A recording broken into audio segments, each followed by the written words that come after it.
So, where we last left off, and to give you a quick recap, our party manufactured some artificial drugs. They're kind of this combined effort. You guys named it Mothball. Figured out that Zacharias is now technically your personal limo driver. Our but chauffeur. yeah, your chauffeur. And then finally built yourselves up to the point where you could go to the Serpent's Fang.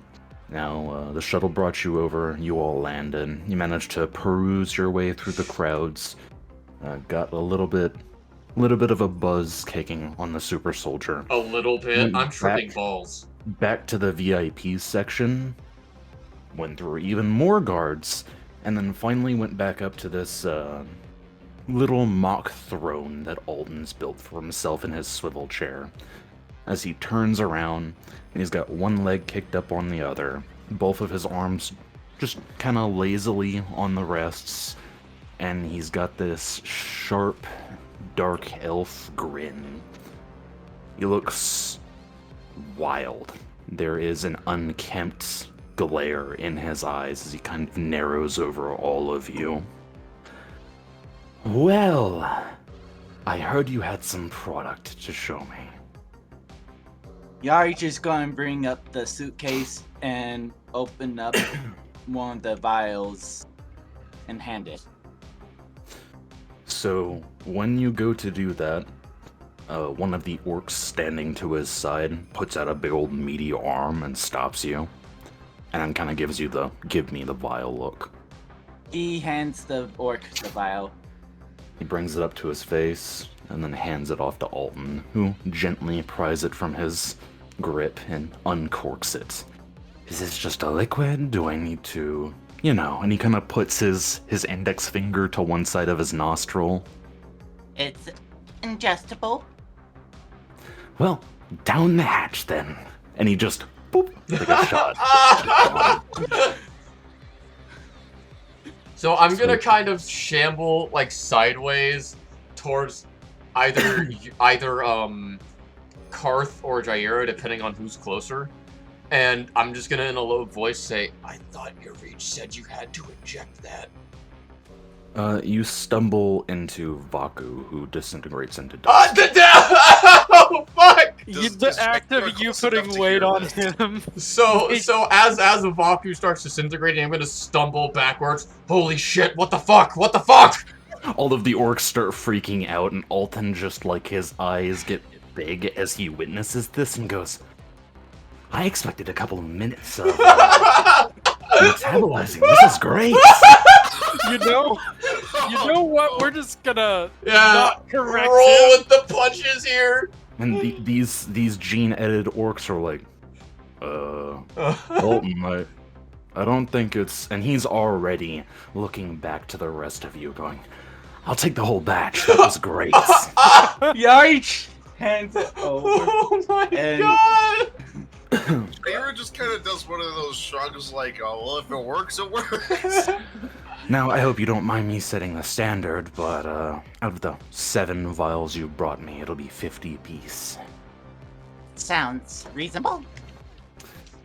Again, that smile is not disappearing from his lips, and you can see that his teeth are... You're not sure if they're filed or they're altered in some way, but they look like razor-sharp teeth. Like they have that curved look of a blade. It's kind of uncomfortable.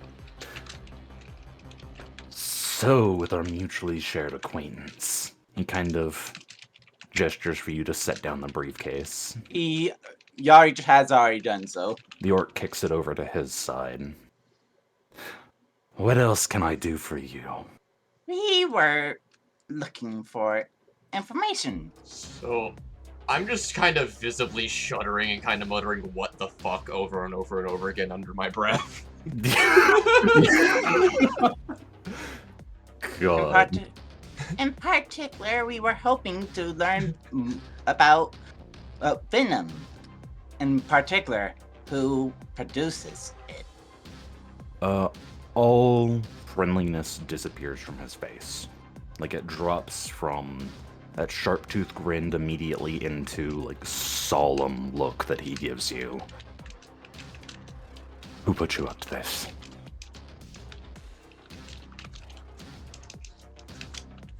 I looked over at my companions and kind of gesture. Should we? I don't think I'm of any fucking use right now.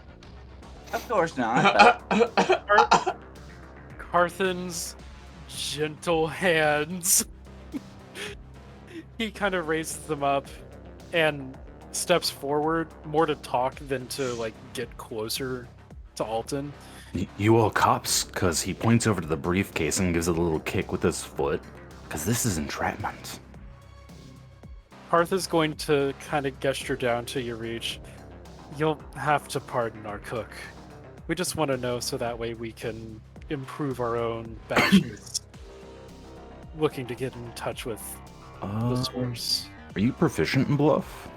I am. Give me a bluff Thank check. God. Yeah, no, I'm glad that Vaku turning to dust didn't just kneecap our ability to. Yeah, no shit. Woo! That's not bad. Not awful. Okay.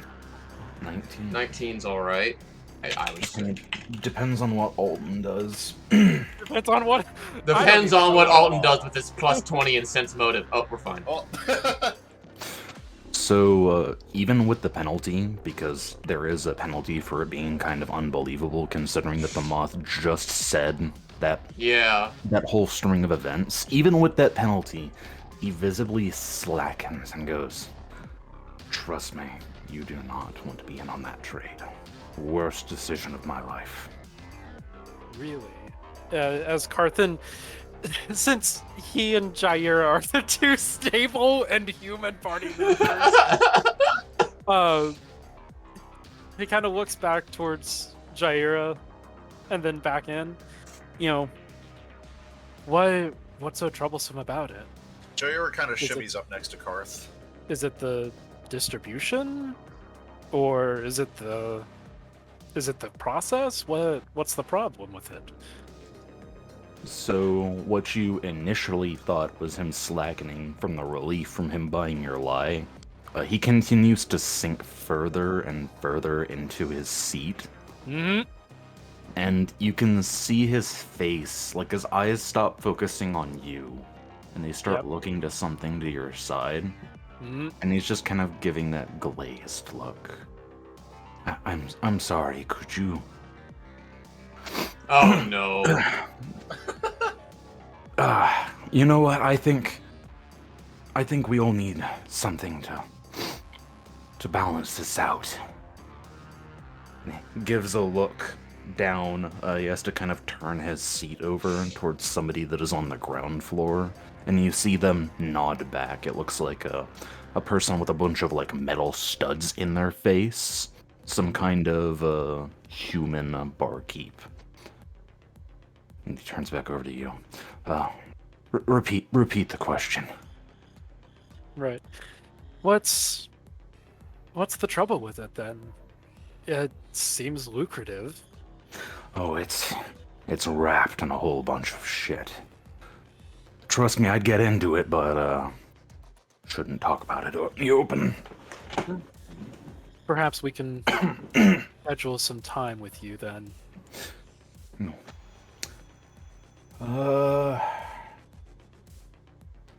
Well, I had a meeting with the Crossed Knives in about maybe an hour or two, but considering what you brought me, I'm guessing it's gonna be a little bit more than that for this to wear off, so... I got time. And he's gonna kind of, get up, wave the rest of you to follow, and proceeds out the door that is basically just across from his throne. Like, he actually waves you all aside. Jaira's just like paying attention to 447 and making sure he's. I am fucking shuddering. Yeah, I don't know if you've ever experienced, like, recreational shit. No. This is actively causing you to see, like, weird stuff.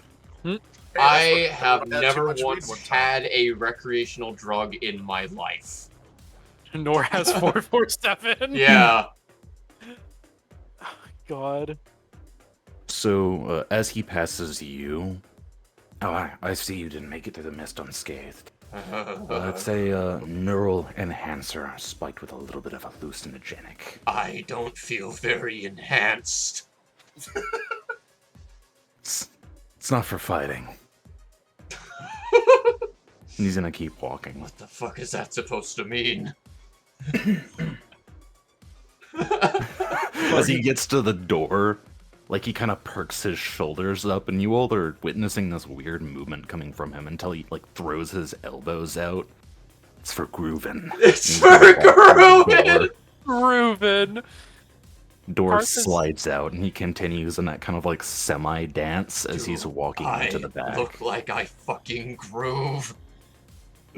Parth is going to gently nudge. I don't 447 groove along. with this. Jaira's just gonna say to 447, just take a deep breath, scan your sectors. These things will be okay. One of the orcs who has crossed arms just kind of goes, sit back and enjoy the lights.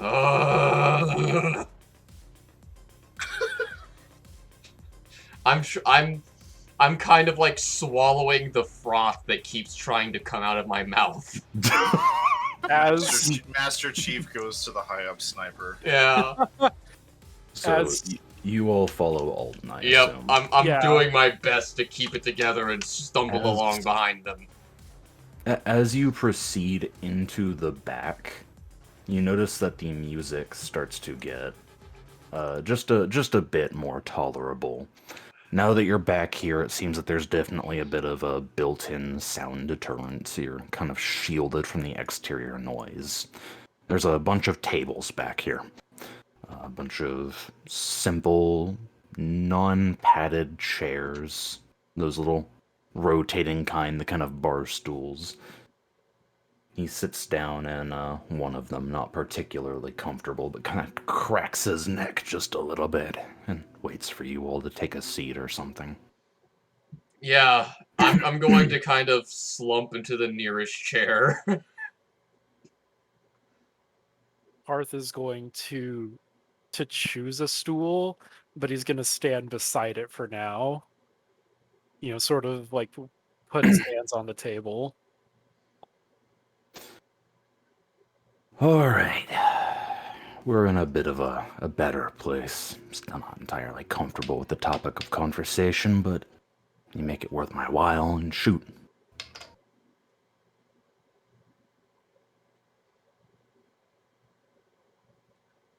Right. So like I was saying, what's the issue with it if it's making good money?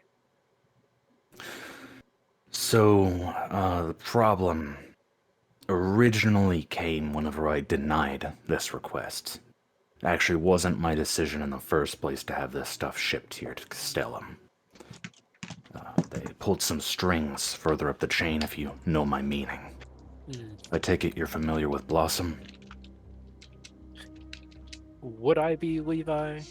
think- Anybody got knowledge culture? I thought we heard that term thrown around before, but... I've got knowledge culture, so I would probably know. If I rolled high enough.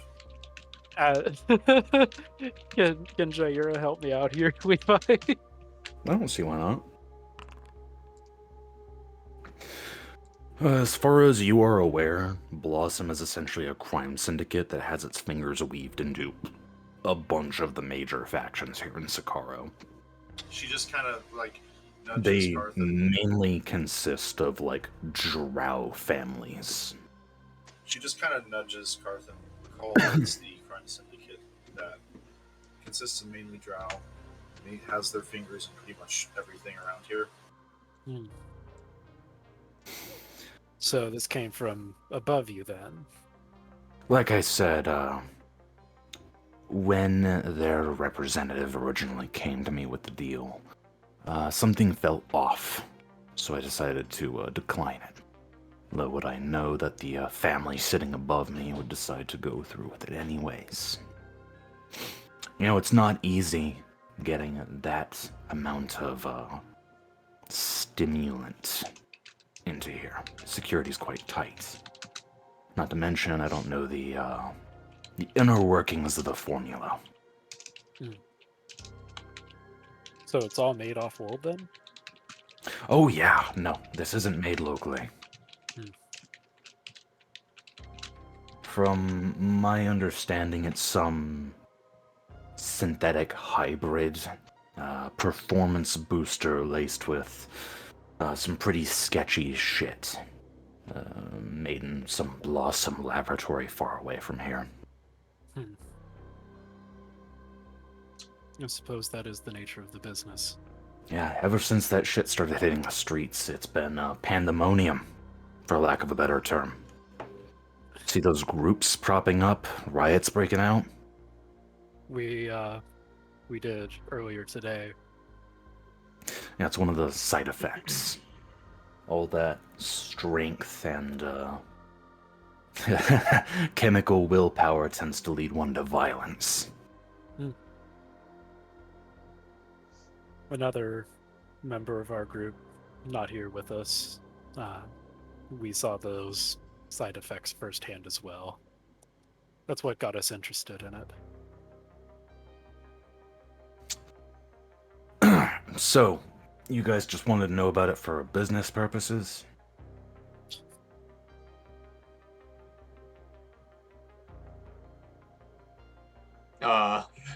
Ye-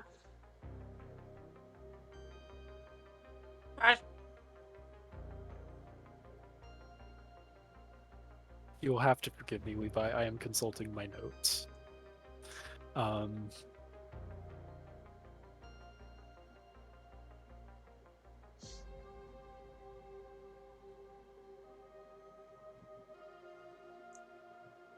I am too fucking spaced out to do anything, and I know that if I try fucking saying anything, it's going to backfire.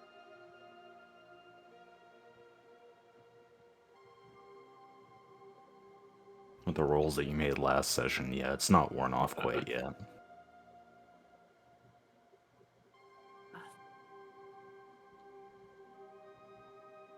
I mean,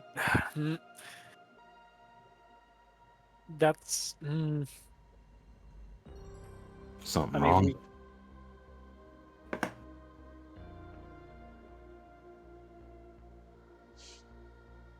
See, out of character, I thought we were telling him that we wanted to get Venom to synthesize our own drugs with. and that's what Carthan just did. I was trying to recall and make sure that that was all that we were. I All mean, that we to were the best of seeking. my knowledge, our mission is to basically get info out of this guy about Venom. And Okay. I think the best next thing we can do, and again, this is out of character, so I don't know if this is like metagame or whatever, me even talking about this, but I don't care. I think the next best thing we can do is probably, and it might be risky, probably get the name of his contact with Blossom.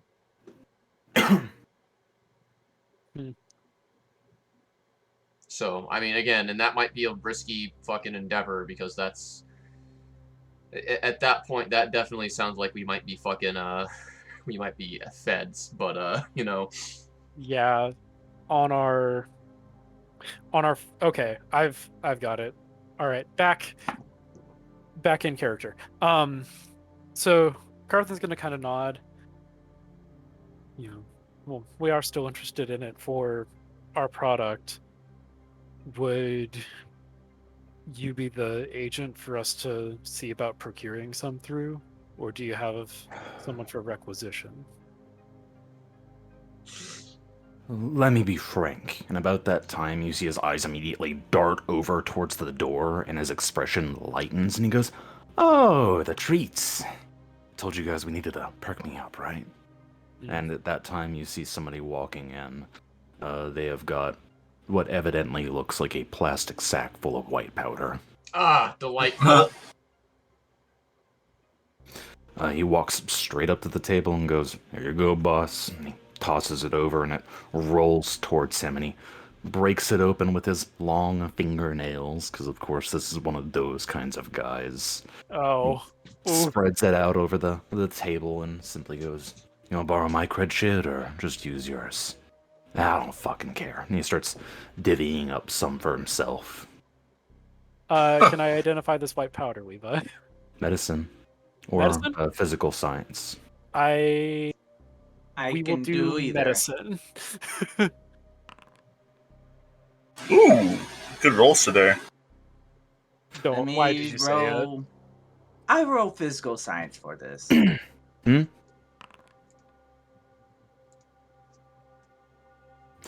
Alrighty, so, Carthan, you would know just kind of from your medical proceedings that this is a stimulant that is commonly referred to as snow or cocaine.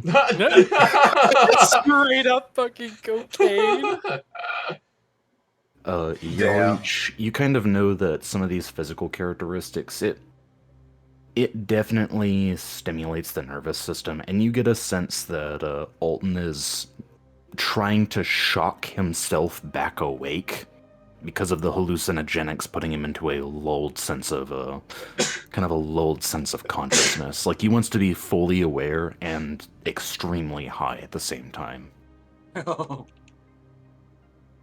right, with that in mind, I'm just going to keep that to myself. Okay. We're about to discover things about each other. Carthan's gonna sit. Like he's gonna sit on a no. stool. God, no. What's Karth about to do? Coke. Not immediately. If he gets skeevy about it, Carthan has no qualms about doing cocaine. Because as a God researcher, damn. I know exactly what a cocaine high is. God So damn. Carthan's gonna kind of sit down, pick me up. Oh yeah, all the time. And he's already like scooped some off into a line on his arm, at which point he immediately goes, ah, that's the stuff. Jesus. And Carthan will nod a couple of times. So, business then. You were just going to tell us if you were going to be the person to procure from if we were seeking to add it to our formula. You all not interested? Fine, fuck me then. Aye. And he kind of scoots the bag over. By the way, there's still white powder all over the table. Naturally. He kind of scoots and smears it everywhere. Like I said before, this is like a devil's deal kind of thing. I recommend you steer the fuck away from all of this. And that's coming from somebody that's made some pretty shady deals in the past. You all look like good people. Hell, you even let me scam you drug-wise.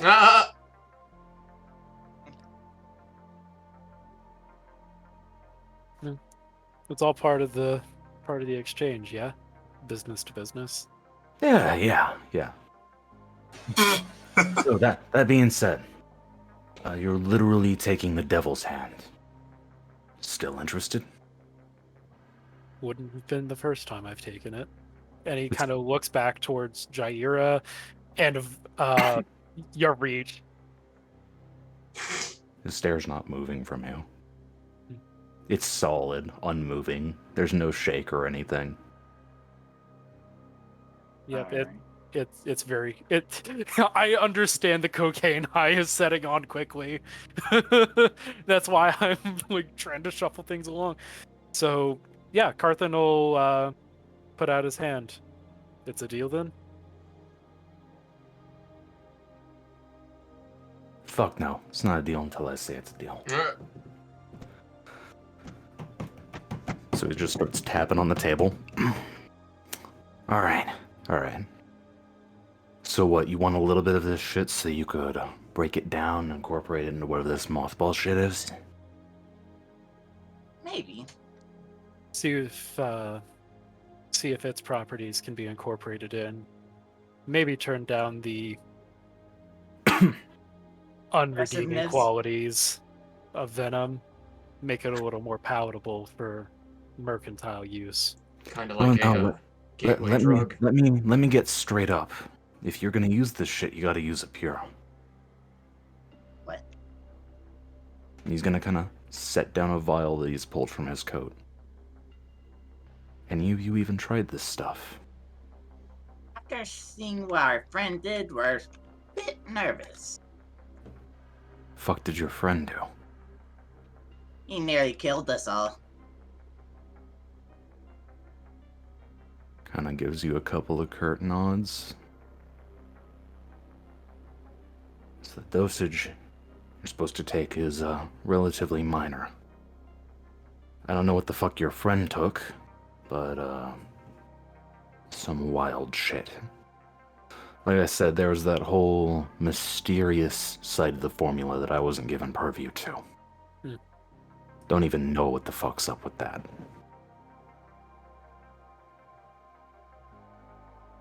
All I know is it's some kind of neural and physical enhancer. Been doing some real freaky shit with this stuff.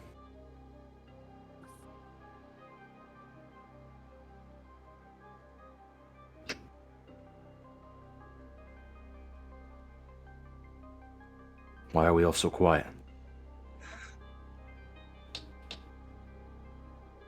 Good question. You're interested in this. Who's the chemist? Yarich kind of perks his head up. He's gonna throw the vial at you. Yarich catches it and looks it over. You Alright. do see the roiling, shimmering black liquid laced with these weird scion lines of energy? Not sure what's up with that. You've seen a vial of this stuff before. Yes, we have. Alright. So, I never learned the exact dosage of this, so how much is recommended? Well, typically it's taken via an inhaler. Normally, given the right amount, it typically induces a state of out-of-mindedness. I have heard of overdoses before. It's kind of in my general purview, but never in my club. That's the only thing we've seen of it. Nasty fucking business. All right, so we done here? I think so. I believe so. He's gonna get up, go doing fucking business with you, and he's gonna start like immediately walking away. Next batch we make, you'll be the first one we let know. I hope so. I hope And so. as they go to leave, Karth is going to slip Alton his comm code. He's gonna kind of catch you tugging at his coat strings. He's gonna take a hold of it and go, "Yeah, I probably should have taken that before." And he's gonna put it in his coat and keep walking out towards the door. Y'all enjoy yourselves while you're here. I believe we will. As he, Karth stands up to leave. Seeing that my friends are getting up, I'm going to shakily rise to my feet. Just kind of mutter to myself, like, hell, I've been enjoying myself. He's gonna stop at the door again, because he tends to go for the dramatic. He's gonna look back at all of you. Remember, less questions the better. Especially when it comes to this shit. He's gonna walk through. You all are left back in the club. Alright. Just kind of in the back here, not really doing much of anything. You all are gonna get up? What's the plan? I think we'll head back to Navi and inform what has Navi? happened. Navi? Not Navi, Navi. This is a Legend of Zelda game now.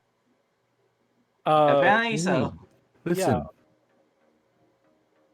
Yeah, on the Carthan isn't in a rush to leave, but he's meandering vaguely towards the door. Yeah. Keeping out of any fucking drug clouds this time, if he can avoid them. So you all are going to slowly maneuver with the intent to leave the club? I am trying to stay with my party. Alrighty. So, if none of you have any other business here, you get what you came for, just the small vial, and leave this place. Head outside, back out, away from the bouncers. You are now in the city streets of the industrial level of the Crucible, where most of the residents live and work. Could have gone worse. Could have gone better. All of us left with our lives, and we haven't made any enemies in coming here tonight. We got our weapons back, right, when we left the fucking meeting? Oh yeah. Yeah. No, they just stole those and pawned them. With cocaine money. I just figured, like, asking would be a No, I pertinent... get it. I get it. Cool. And because it was Off into the rough and tumble city streets, you got people hauling heavy mining equipments, other individuals in more gentile clothing looking like machine operators. Alright. Well, we should probably get a hold of Zacharias and board back up on the ship.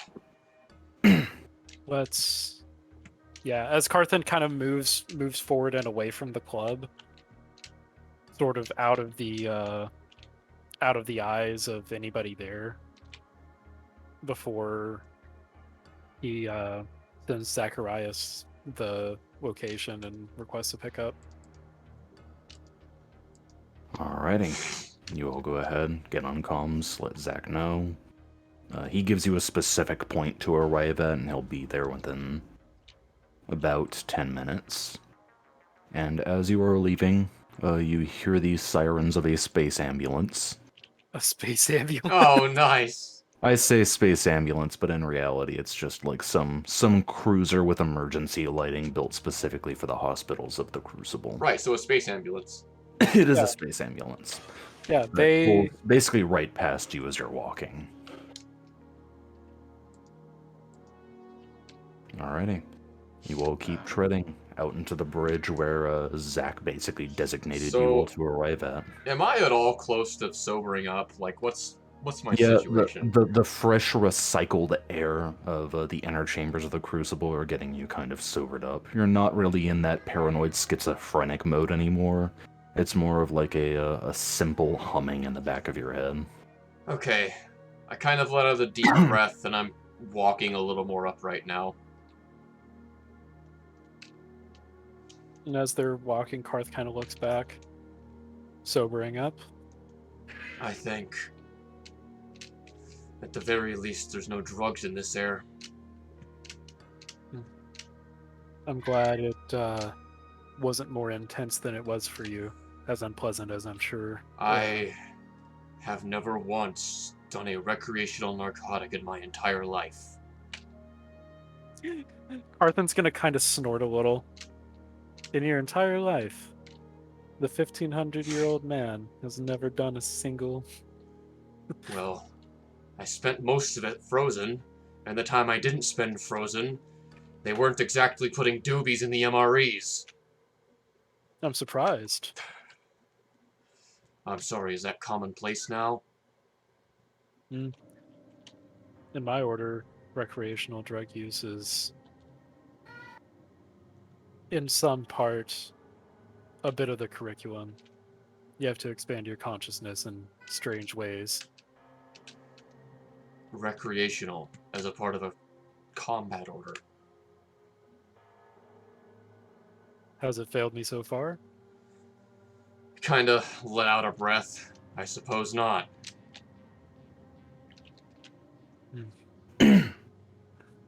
Either way, we were running short on time in there before he got clear-headed enough to begin to catch on that we're Oh. not.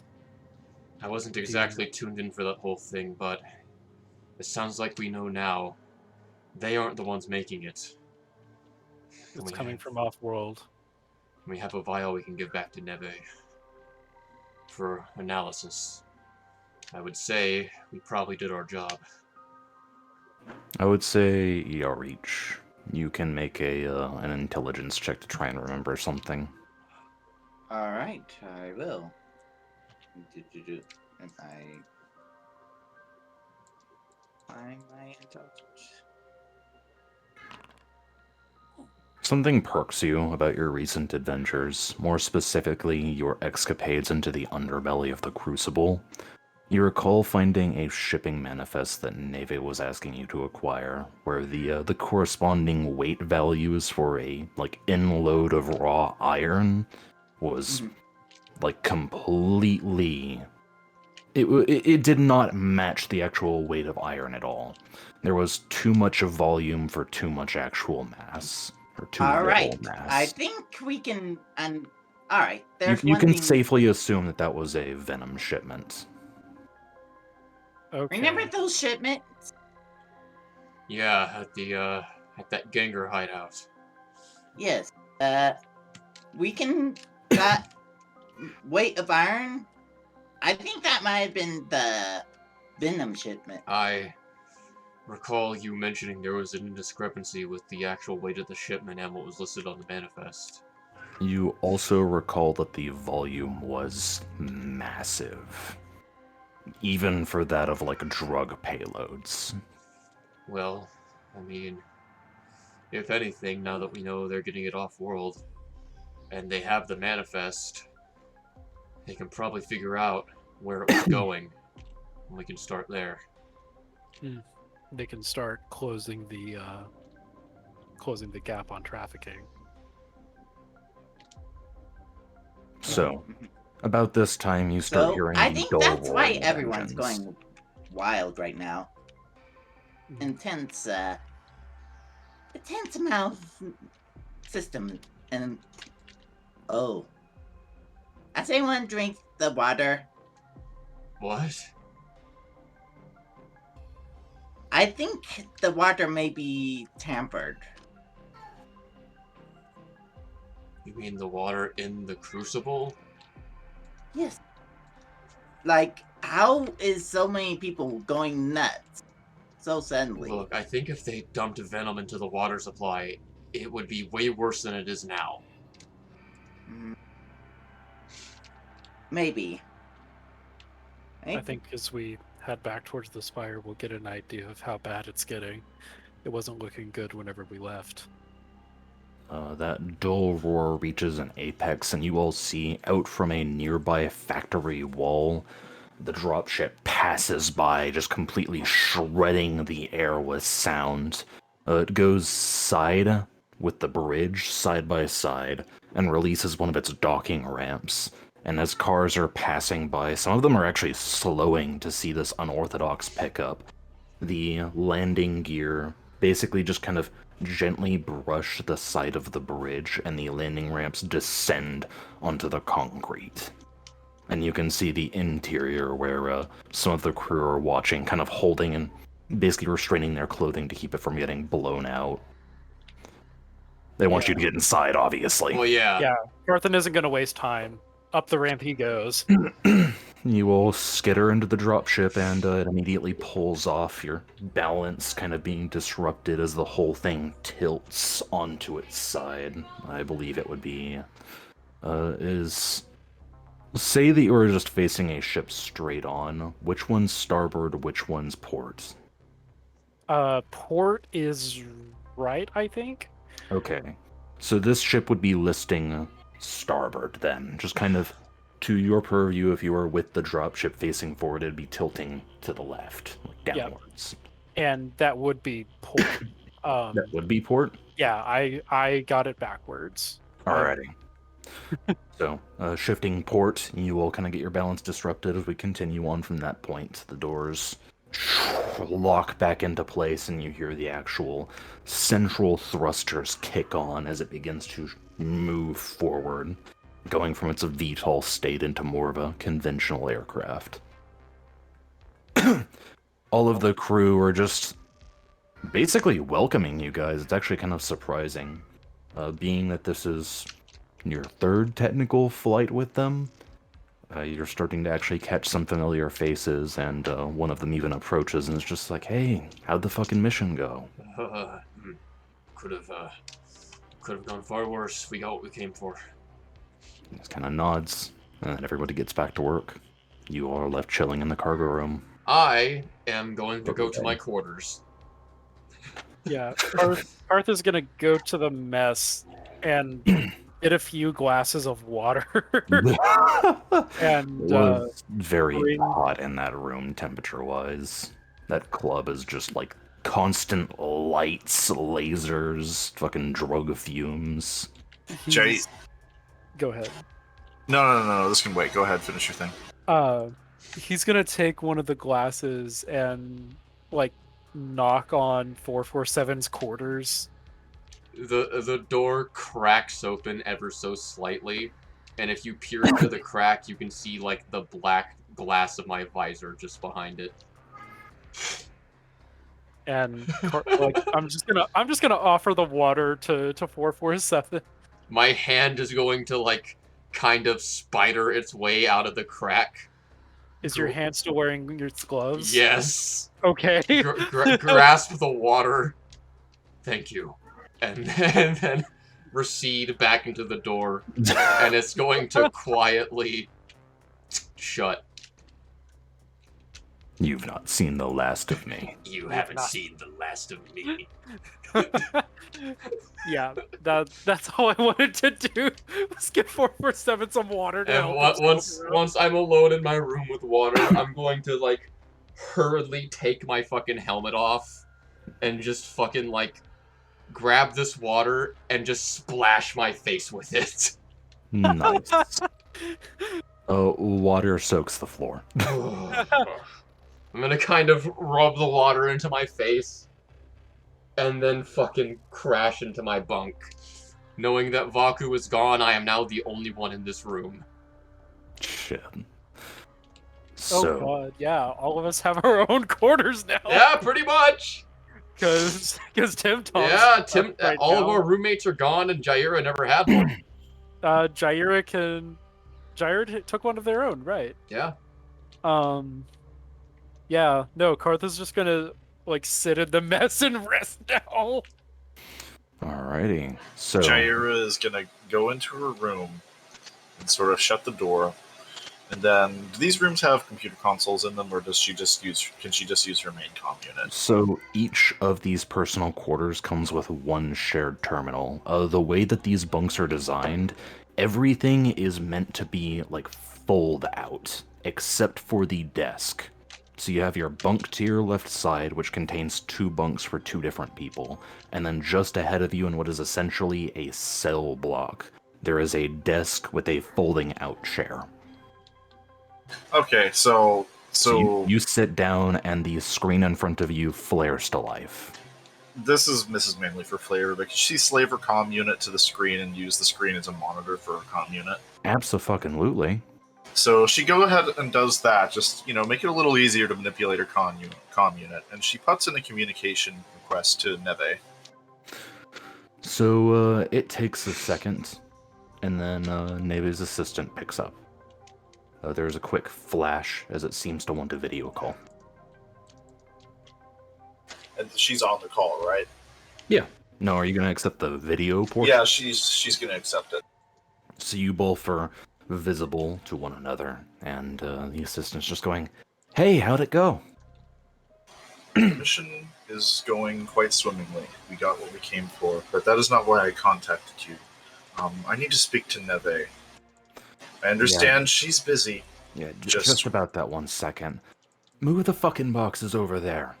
You are not supposed to set them in that drop point. You know that. They told you that. And at which point, gets back on the comm and goes, "Yeah, sorry, no, Neve's busy in a meeting." When she has a chance, have her contact me. I need to speak to her. It's somewhat urgent. Mission related? You could say that. Related to my position in this party. I'll let her know. Thank you. At which point, you hear her go, "Oh, motherfucker," and then the call drops.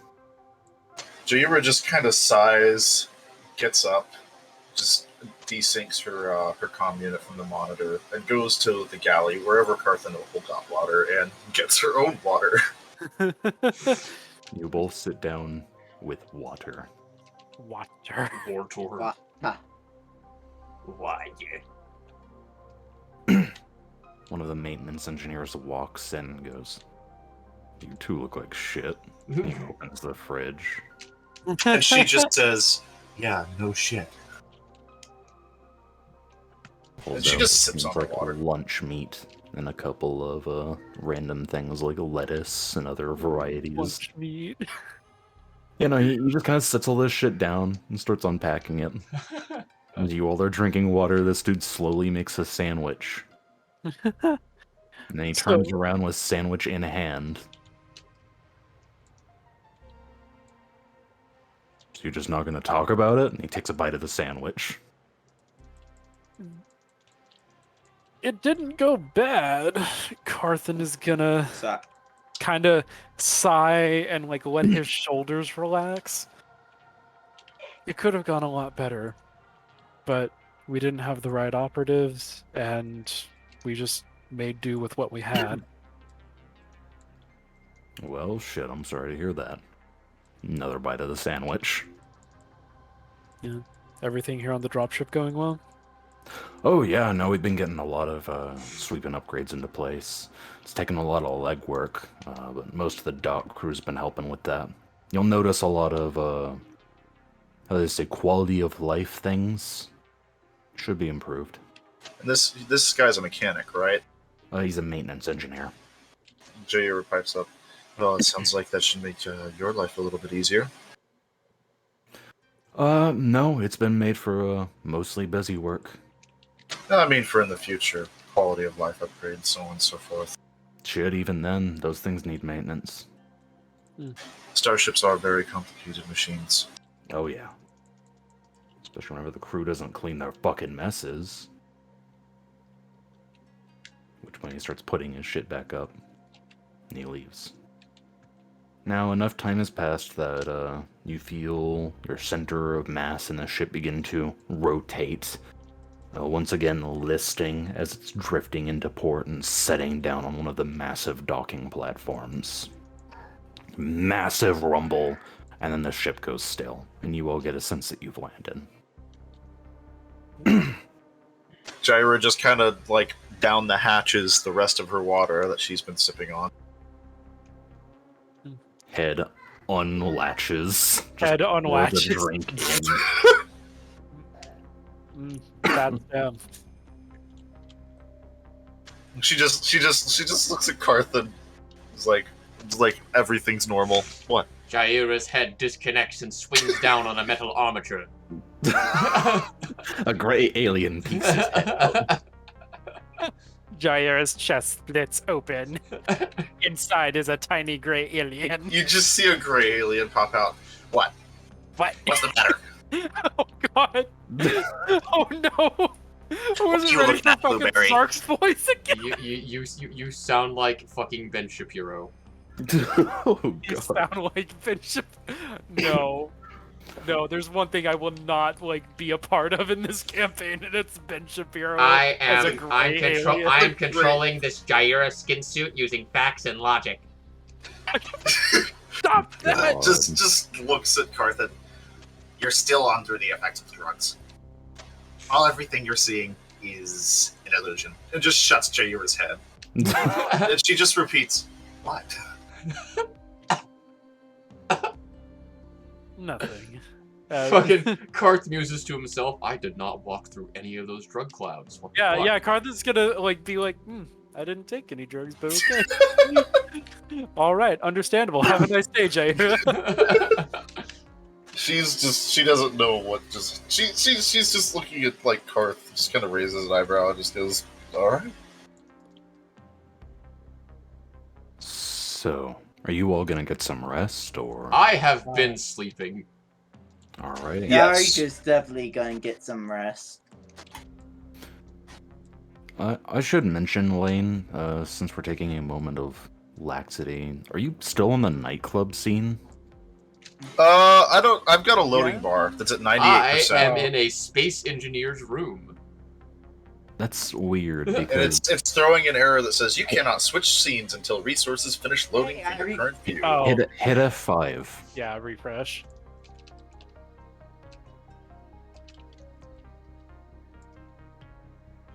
There we go. Ooh, very All nice. right, Okay. world. So, you all decide to basically head into your cells and get some fucking sleep because it's been a day Yeah, we're gonna sleep on the dropship. of the involuntary drugging, and so you all pass one cycle, go into your rooms, get some sleep. Everybody just kind of takes a moment to reorient themselves, and Yarich, you gain a long rest's worth of health. Nice. Does Carthan or Yeah, no, you both should get some fucking long rests. Do we all get do we all get long rests? Long rests? Do all wrong Long rests? rest? Of course. So give yourself your resolve back if you didn't already do that. Would I have resolve already? Because my sheet is completely empty. Yeah, just fill up your resolve. And then go ahead and give yourself 4 hit points. Ah. So long rest is just your level and hit points, basically, then. Yep. Yeah. That's fine. I will take 4. 4 is 4. useful. So, everybody kind of picks their own point to wake up. There's no alarms. You guys haven't really set any kind of time schedule That for is this. true. And for most part, the crew doesn't seem to want to interrupt you. Like, you guys have your own shit to do. Some people just are doing their own jobs, and that's fucking it. So one by one, you all wake up. We'll start with Yarich. You get up from your bed, and you kind of take a browse around the ship to see if anybody's awake yet. No. What do you do with your free time? Well, the ship's landed. Everything's stable. Work, work, work. Alrighty, give me an engineering check.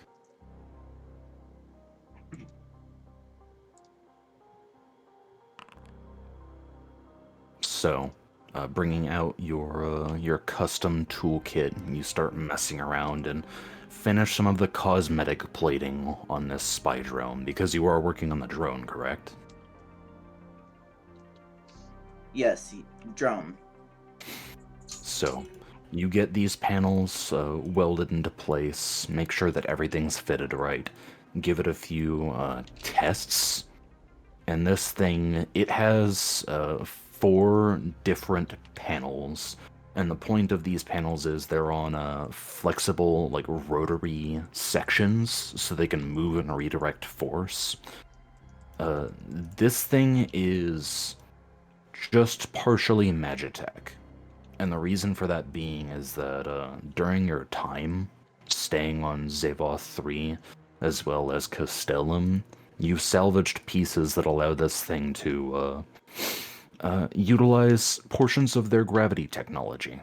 And these discs emit a small magical force as per force effects, and it allows it to kind of silently fly, and these plates rotate depending on where this drone specifically wants to go. And you get it to about halfway up the cargo bay before you start flying it around in circles, and then have it come back down to rest. You have the controller. Alright. Patriots are now in control. He's at the controls. You are now in control. Well, I'm going to. Lymantry and I'm go- Patriots are now in control. You will notice that I have added your drone to your inventory. Nice. Alright, I'm going to try to see if I can set up a patrol route for just around the cargo bay to watch over the big rig for a moment. Just to see how well it handles things. Now, keep in mind, did you install any of the technological items that were listed in these? I believe it was just a plain spy drone for now, right? For now, yes. Alright.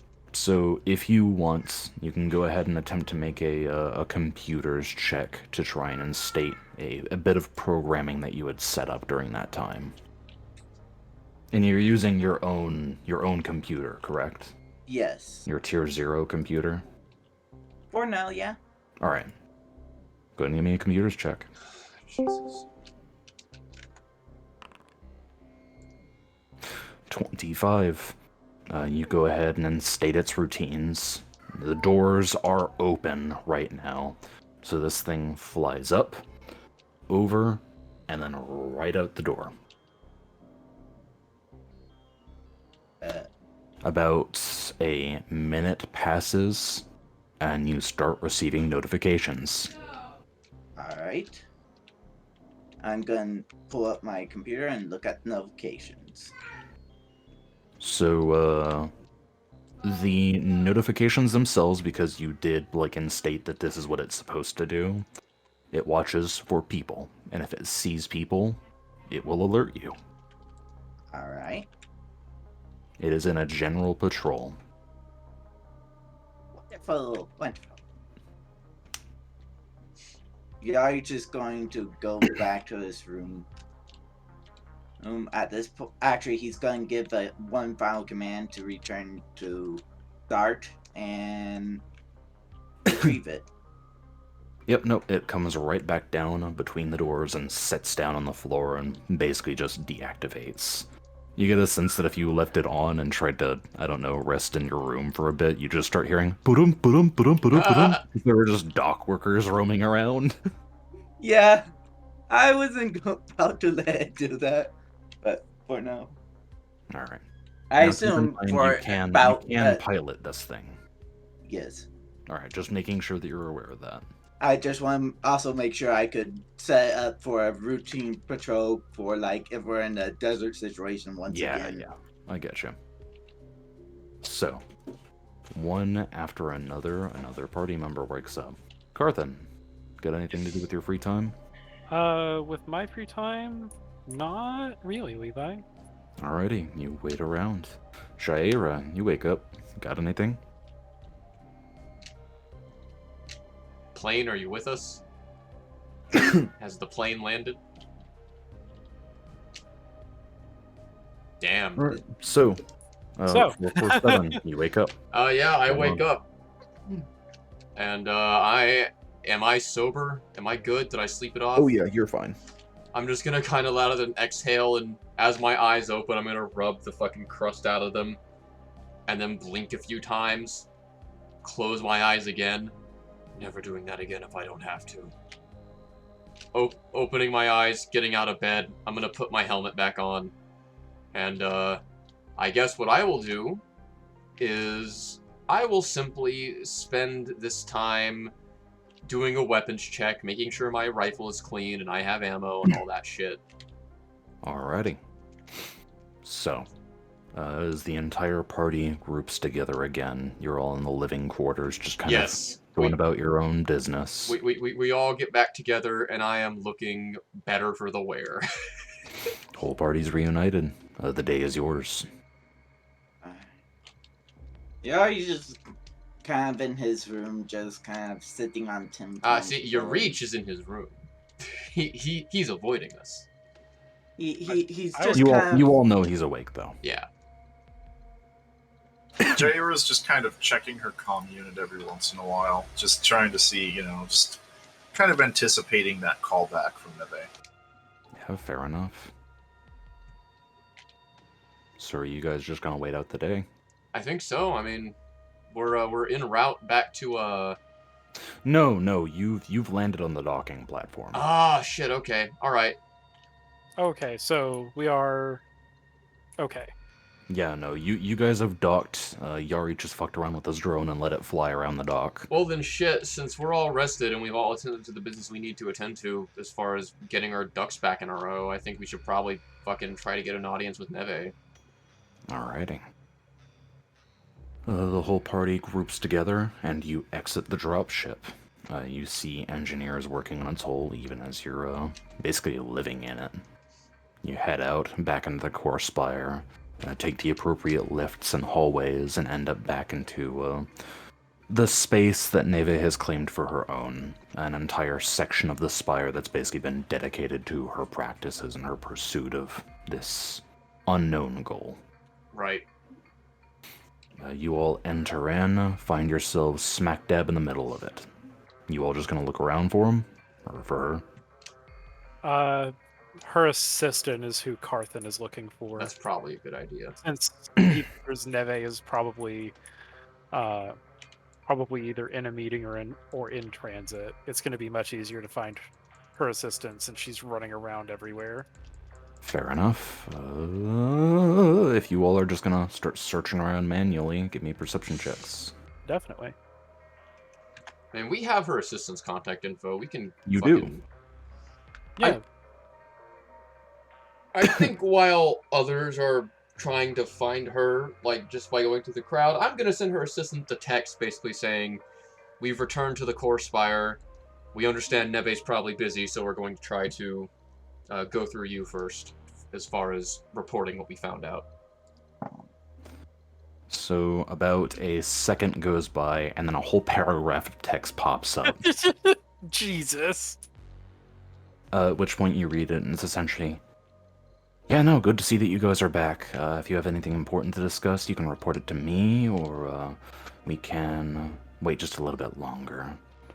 Neve's out of her meeting, but she's currently working on some alone time business. I'm just going to So text back. feel free to contact me at any point that would be reasonable, or..." Right, understandable. We will, do you want to rendezvous, or would you rather do this remote? 1 second passes. Whole paragraph of text pops up. "Yeah, no, we can meet. Just, like, name the place if you want to do it here in the core spire, or... I mean, I'm kind of tidying up some business right now. One of our security shipments got misplaced, and the whole fucking crate just burst open, so I've been directing people to clean this shit up." I'm just going to text back. Sounds like a mess. Where are you now? At which point you get a Boogle ping. A boogle pig. I Alright. will reply. Whatever. I will reply. Tracking. We're on our way. Alrighty. You all navigate down through more sets of lifts, exiting Neve's area and heading into the cargo receiving deck of the core spire, where trucks and different... God, it's weird to call them aircraft, because technically they're underground. Yeah. Hovercraft, maybe? We'll call them hover lifters for now. Yeah. So basically this is a place for receiving. It's multi-layered. It's got suspended docks and ground-level docks for the land vehicles.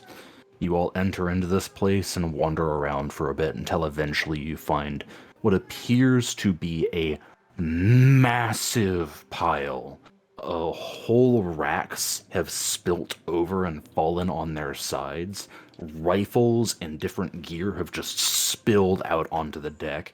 And you see scattering the floor little pineapple-shaped hand grenades just kind of everywhere. My eye twitches behind my helmet. At which point you definitely catch the assistant's gaze, and she turns over and wanders over to the rest of you. As you can see, it's a shit show. This is a snafu of momentous caliber.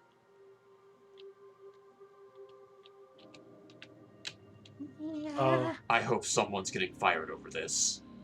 Oh, trust me, we've already taken care of that. Taken care of that. I kind of nod my head. All right. Well, we do But have these are things. not the kind of crates that you just fuck around with willy-nilly. Anyway, you have something to report? Right. I think Karth is probably the best suited to give a rundown of everything that's happened. Right. So we chase Neve's lead on the venom source. And what Yeah. info did you find out? We're able to find out that it's being manufactured off-world and imported by Blossom. I believe your reach has some details on the manifest that we were able to lift from the gang hideout. The manifest from before. Right. Our guys Yes. were already taking a look at that. We had already kind of come to a conclusion that it was being shipped off-world, so unfortunately it's not that useful of information. Did you guys happen to get anything else? Yarich pulls out a vial. At which point, The arm reaches out and plucks it from your hand and goes, "I'll take that." And she kind of like looks around for a second to see if anybody saw that and slips it into her robe. Carthen's gonna No. raise a fucking eyebrow. That's a sus fucking move. Kind of shake my head. You figured out on your own it was being imported from off-world, but now you know for a fact it's Blossom. Well, it's good to have it confirmed. The entire ordeal, to be frank, is causing quite a stir, and the less that these menials know is probably the better. Right. Mm. Well, regardless, we, unless I'm mistaken, we still have Alton's contact information, so we can get in touch with him fairly easily if we need to find out anything more. Yeah, no, if you're... I don't know how well that kind of conversation will go through, but if you can dig up anything, just let me know. Come a few days' time, we'll be moving to the Lion's Crest. That's where the whole op is moving. We're shifting priorities, kind of leaving the Crucible behind. So feel free to take care of any unfinished business you have here. Take it we're leaving the Crucible because of the increased activity outside. Let's just say Neve has some suspicions, and we're moving to focus on a different priority. Yeah, those protests are getting rough. Yeah, I'm not certain how much I'm supposed to tell you, but this drug, and she kind of makes mention to the vial, kind of tapping it in her robe pocket, and those riots are definitely correlated. No doubt. Oh, we were also confirmed that by the... What was his You name? can confirm that just by looking in the eyes of the rioters. True. Absolutely. But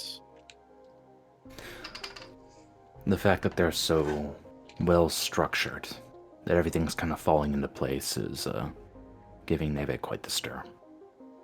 Right. right with Something bigger is definitely going on here. How much time do we have before the move?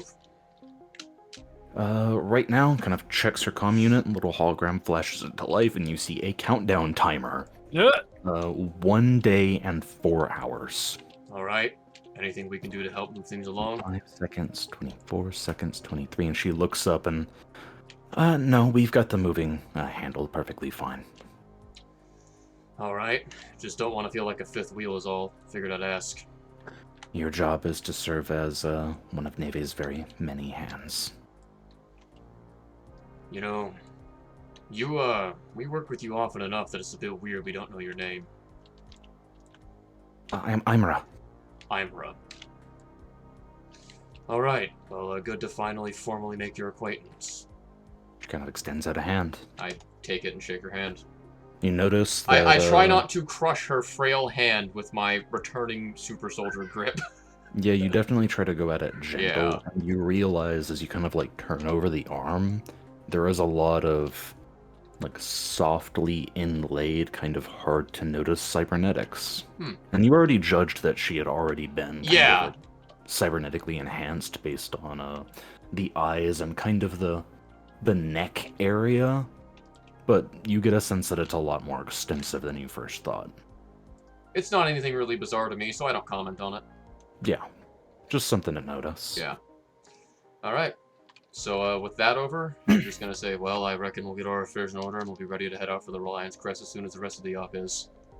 She gives you kind of a nice smile, gentle for somebody that probably kills people in her off time. Jesus. Alright. Well, with that, what do we do now, guys? I mean, Carthen doesn't really have any business here. Yeah, I don't believe I have any leads to follow, so, I guess we will just wait out until the move happens. Alrighty. Jaira's kind of resisting the urge to like corner Imra and ask her if her request has been processed, realizing that, you know, especially based on what she just said, that Neve is kind of busy. So, And that's just IMRA for my notes. yeah, Okay. you didn't get a last name.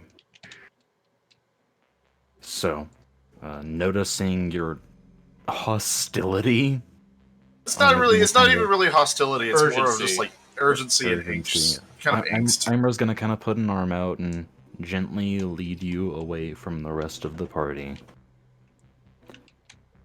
Is something okay? Something wrong? I'm just. Has the request been processed? Have I been worked into the schedule? I just need to talk to Neve. She has specifically requested to be alone at this time, but I understand that she's busy. I'm just. Has it been worked onto the schedule? I don't want this to get lost in the foray, so to speak. tell you what, you and I are going to go see her together. And, she's already, to be quite frank, pissed off, so I'm sure this will just get laden onto the heap. Like I said, I just want to make sure the request has been processed. I'm not trying to rush things. We're just going to go interrupt this. Come on, let's go. Jaira kind of sighs. Obviously, not exactly what she was hoping for, but she's gonna she's gonna suck it up and deal with it. So, you get led through the lifts as the rest of the party departs, heads back to presumably the dropship. I'm gonna try to find something useful to do, whatever that might be. You are taken deep into the core spire, specifically Neve's domain, until eventually you reach a unlabeled door in what appears to be a not a main section. You had to take a secondary conduit out to a maintenance pathway, and then continue on to this unmarked room that is buried in like the heart of this place. At which point, she clicks the button to the side. The diagram kind of like lights up and goes, Neve, we have urgent business. There's no response, but you hear the door move out of the way, and there's just darkness inside. Well, after you. Jaira just kind of shoots Imra, just kind of like a I don't know, a browbeat look, and just walks in. So you walk in, and the dark vision definitely gives more of a definite outline to everything. But your sense of darkness is more of a sense of grayscale, because things go from, well, pitch black to more of like a in-depth, I can tell the texture but not the color. So, seeing the interiors, there are definitely conduits and pipes in this sections. You see a simple bunk and another open door on the other side of the room. Small nightstand, minor desk. The door is open. You can continue further into this place. Jaira just kind of calls out, "Ma'am." You don't get a response. She continues, "I'll try to make this brief. I would have preferred to wait until you weren't as busy, and specifically told Imra that this could have waited, but she insisted on now." At which point, you hear a soft whisper from the other side of the door in a very careful manner going, I can't hear you from here. Jaira moves forward, carefully.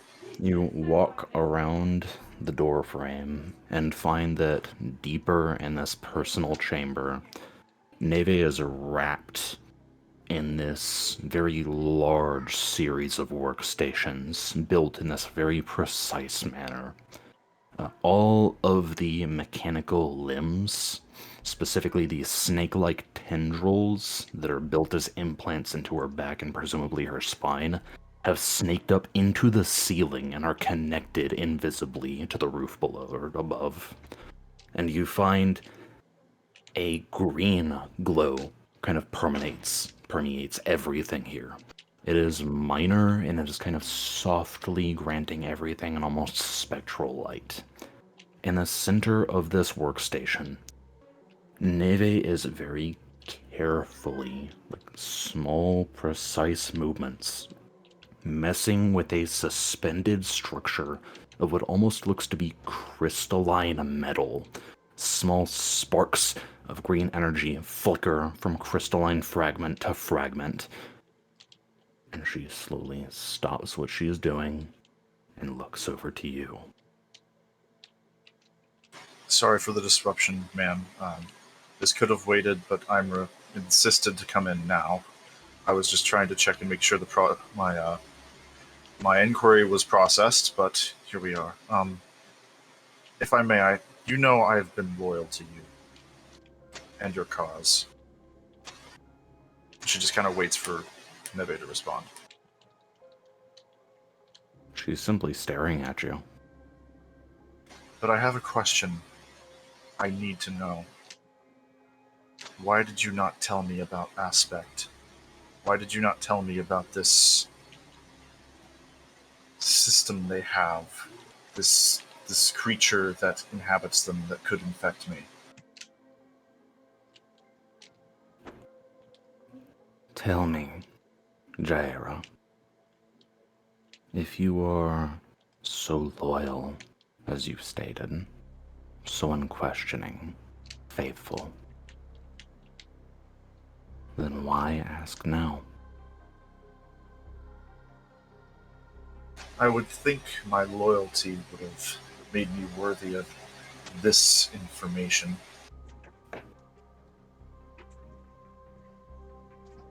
It does not change my intention to carry out your will. I just find it rather off-putting that it wasn't seen fit to let me know.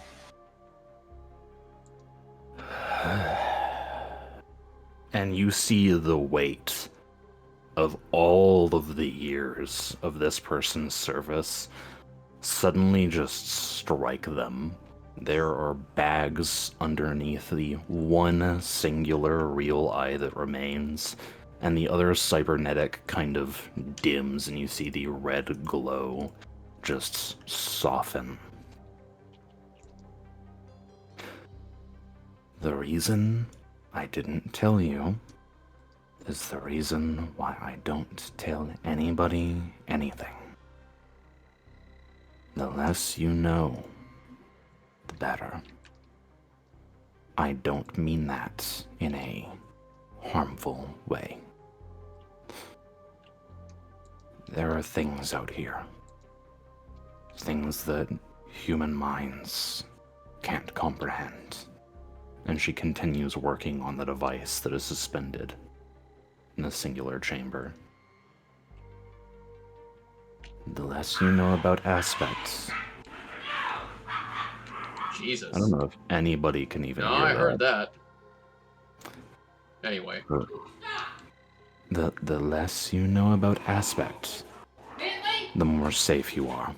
Gizmo, quit! Quit! Well, it's a good thing I'm not human then, isn't it? She says in regards to the comment about human minds not being able to comprehend it. But then she just continues.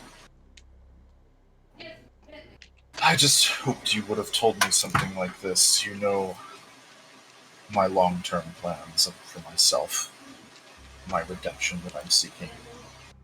I just worry that this impacts it. Again, I do not intend to let my pledge to you falter, and I do not intend to cease carrying out the mission I've been given.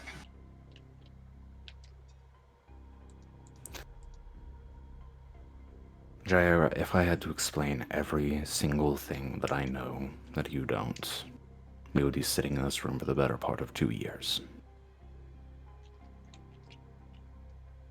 Understand that I am trying to keep you and all of us safe. And the best way I can do that is by being the pinnacle. If you don't mind, the disturbances of both of our voices accumulated might make this device become unstable.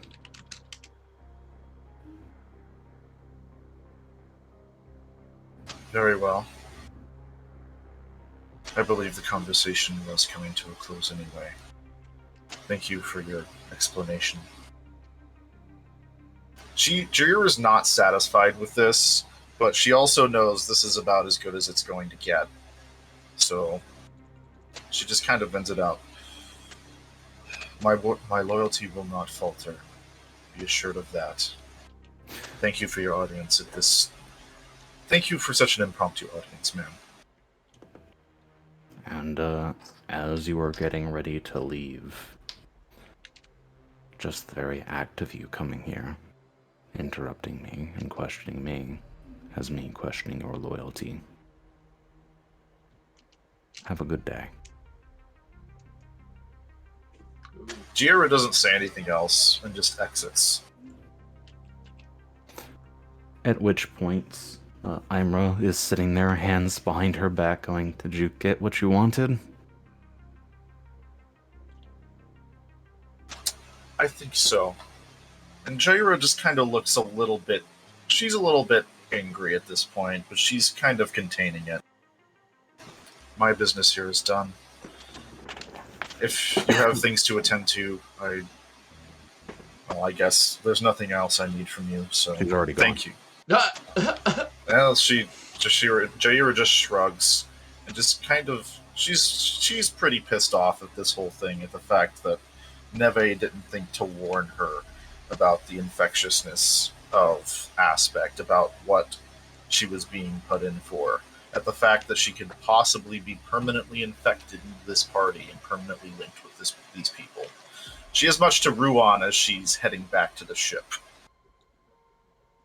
Good to know she thinks so highly of us. Yeah. And you It's guys not did even that she hates the party, it's just that she's upset at the fact that she was not told about this and put into, it's like telling someone they need to go somewhere and do something and not telling them it's like radioactive or like there's an infectious disease there, She couldn't even do anything to prepare for it. So she's not angry at the party. She's just kind of pissed at Neve at this point. Yeah, understandably so. So as you all are chilling out, Jaira arrives back at the dropship. Definitely agitated. Definitely agitated. Continue chilling. As I said, I'm attempting to find something useful to do as everything around me is preparing to leave for the fucking Lion's Crest. Define useful. I don't know, just something that'll fucking help expedite the process. I would say that you can walk around the dropship's dock and help out the crew. Sure. Yeah, Karth'll get in on that since he doesn't really have anything to make ready himself.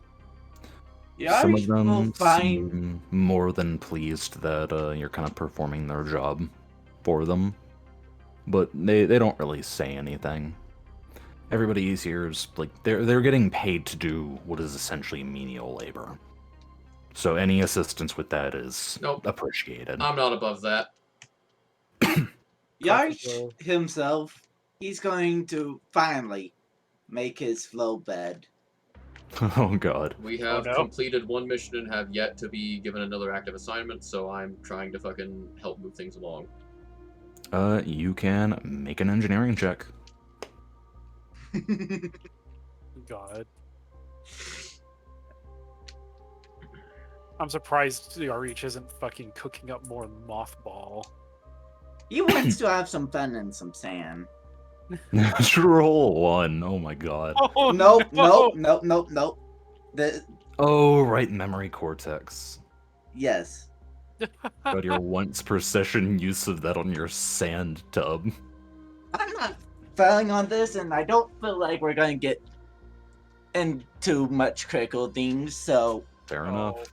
Why would you say this? 1, 2, 3. You get the basic frame assembled for this, getting all of the pipes situated, specifically drilling out some of them with some of the handy-down equipment from around the dropship. And eventually, in a small spot in the cargo room, you have a tub that has been installed, pipes kind of leading out of it, and a small air compressor that you have salvaged from just your general adventures, hooked onto the side with a simple valve to try and turn it on and off. It's a cheap device. However, it suits your purposes just fine. Small metal tub, pipes leading through, spray some air. The one critical element you're lacking is sand. Cleaning sand, that is. Fair enough. I don't like Alright. sand. I don't like sand. It's coarse and rough and gets everywhere. At this point, day 1 has come to a close if this is just y'all each performing some engineering. Little workshopping. You all are chilling out. Since a day has passed, you're all getting drowsy again, so you commit to your cycle of sleep and wake up. By the time the entire party is up and running, those of you that are wounded get another 4 hit points back. And that'll put me back at max. And so that would be 7. You all have about 2 or so hours of just chilling out. So during those 2 hours, I'm going to see if I can buy a big old thing of cleaning sand. That'll be enough to. What skill check or ability check do you want to make to try and browse for cleaning sand? I would like to do it through my computers. Like going Alrighty. through online and just checking through. Order it Go- off of Amazon. Go ahead then. I will... Since this isn't working with programming, but is kind of assisted from just general like computer familiarity, I will allow you to make a perception check with a significant bonus. Alright. Perception. Ooh. Ooh. I will How say that much of- you can add half of your computer's modifier for an 8. +8.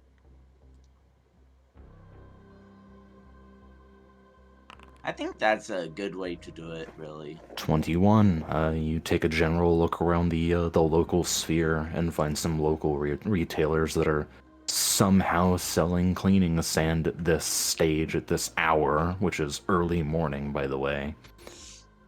You have to... Let's see here real quick. Either it's brought to you, or you have to go and pick it up.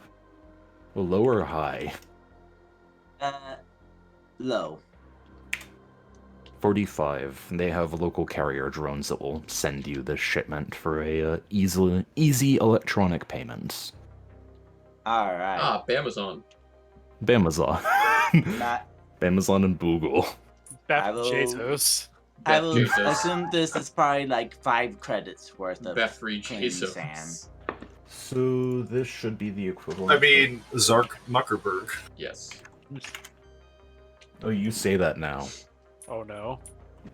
This would be the equivalent Enjoy of purchasing your about cleaning sand. about 10 hygiene kits worth of just pure cleaning sand, so it's gonna be 30 credits. That's fair enough. So,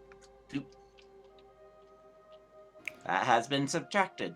As soon as you process it, it almost kind of flash bangs you with an immediate shop screen that goes, "Your delivery is being processed," and it's showing a ticking timer like a bomb. Jesus. You Delivery check drone inbound. You check it, and it says about 53 minutes. Alright. Halfway through your wait time. Damn, Bamazon is fucking crazy fast compared to Amazon. You get about to the 30-minute mark, and it says that your delivery has been processed. Alright. The timer's still ticking down. I'll put it on my tablet and just wait in the delivery area. About 20 minutes in, you see that it says that your delivery has been shipped. 10 minutes, nothing's changed. 5 minutes, nothing's changed. 1 minute, nothing. It finally gets to 0. And immediately a drone just goes, just right over the drop zone. You get a sense that this thing was flying so fucking fast that it triggered the security defenses of the core spire, and a general alert has gone off. Nice. Your At which reporter's point- bleeding sand. It hovers right in the middle of the drop zone and slowly begins to lower as armed guards approach it with rifles. I should have warned that I ordered some cleaning sand. This thing sets down the package, which is a crate that is about as fucking big as you are. It seems to release some kind of like mechanical latch, at which point the crate unfurls and kind of slides out underneath a more generalized, less expensive package. It folds back up into the delivery drone and immediately just starts flying out. You All rush packs are up to here. you rush up to the guards and find that they are surrounding a like cargo brick worth of sand, cleaning brick. sand. A kilo of your finest sand, sir. And as you approach it, they're all just kind of like, "What the?" They're looking around. They see you. I ordered some cleaning sand for for my tub, really. One of them kind of like shakes his head. You know you're supposed to go through official channels if you're going to be bringing something like this, right? I haven't been here long enough to know that. Keep it in mind for the next delivery. Understood. I'm Oh, a 3-year-old moth. Three-year-old buying 3-year-old buying sand from Beth Bezos. It's like those. from It's like those Jeffrey fucking. Bezos. It's like those fucking kids in the comments section that like preface everything with like their age. I'm 3 and I want to buy this. God. Thanks, Kip K. So, you approach this brick. Alright.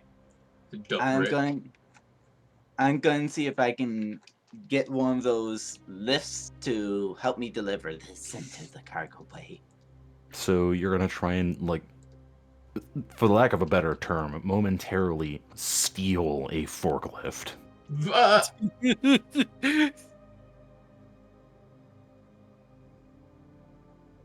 Maybe. Maybe. If it's not in use, why not? Yeah, Borrowing it.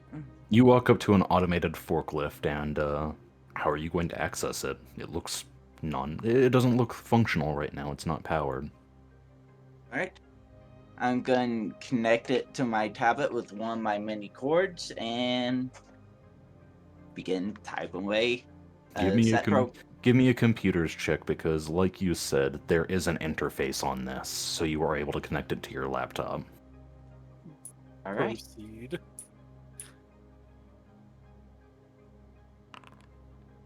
The relatively simple mind of the lifter breaks under your swift care, and you do not set off any alarms. It comes to life, and you give it a simple directive to pick up the brick of sand and maneuver it into the drop zone of the drop ship. And return back to where it was placed. All of that happens pretty smoothly. There is kind of like a general perception going on. There are guards here. However, the swiftness that you perform this and just kind of the general, like, I'm doing this. Like, I'm supposed to do this kind of vibe allows you to do this uninterrogated, unimpeded, and pretty soon the brick of sand is right next to your tub. Alright. And I watch it go back to its spot, and I clear my use of it. Alrighty, it powers down and you retreat back into the dropship. You're just gonna Alright. rip this bag open and fill the tub? Not yet. Not until I have a proper lid for the thing. God. I will put the bags into the tub, but not unpack them yet. Alright. So you basically have to undo this bale and start bringing out these, like, If sacks. it's in the bale, I'm not going to undo the bale because I have feeling that it's not gonna move very much. Alrighty. So, you are done with these matters? Yes. Alrighty. At which point the timer finally kicks off. You all seem to hear that, there is a general, it's not an alarm, but it's essentially a attention-grabbing comm chirp. You all get an automated message that informs you that the majority of Neve's assets are moving to the Lion's Crest facility in the capital of Castellum. Alright. Guess it's time for us to mount up. You all get situated in the drop ship and wait for Zacharias to announce that he's kind of getting ready for liftoff. Yep. About 30 minutes pass. An hour. 2 hours. I'm just going to sit myself back So, up in my hanging. Yeah, Hang I guess that. So how much time were we supposed to? Is there like any timer that tells us like how long after the fucking notification from Neve everyone is leaving? No, you all got a general announcement that most of Neve's forces were just leaving for Lion's Crest. All right, in that case, if it takes him 2 fucking hours, then we should probably find him because we've had a shitload of time to prepare. We should have been able to leave by now. Yeah. Let's go ahead and find Zacharias and see what the deal is. So you all head up. You have to head into the command section, at which point you head around to the right and find these small captain's quarters, keeping in mind that this is on one hand a very spacious ship whenever it comes to the cargo bay, and on the other hand a very tight ship whenever it comes to the actual like residency of people. You click the simple button and the door is not locked, so it slides open. You find to the left, this is about a double-sized cell. There is a simple desk and one of those folding chairs that's come out. There is a blanket over the captain of the ship and the noble of the Stenham estates. Zach is asleep at his computer. Ah, Yep. delightful. Smack, smack. No, You walk up and You slap him. smack. no. It's you like walk a up and just gentle- kind of like tap, tap, I tap. see your reach scurry up and think he's just gonna like try to gently shake him awake, and don't try to stop him.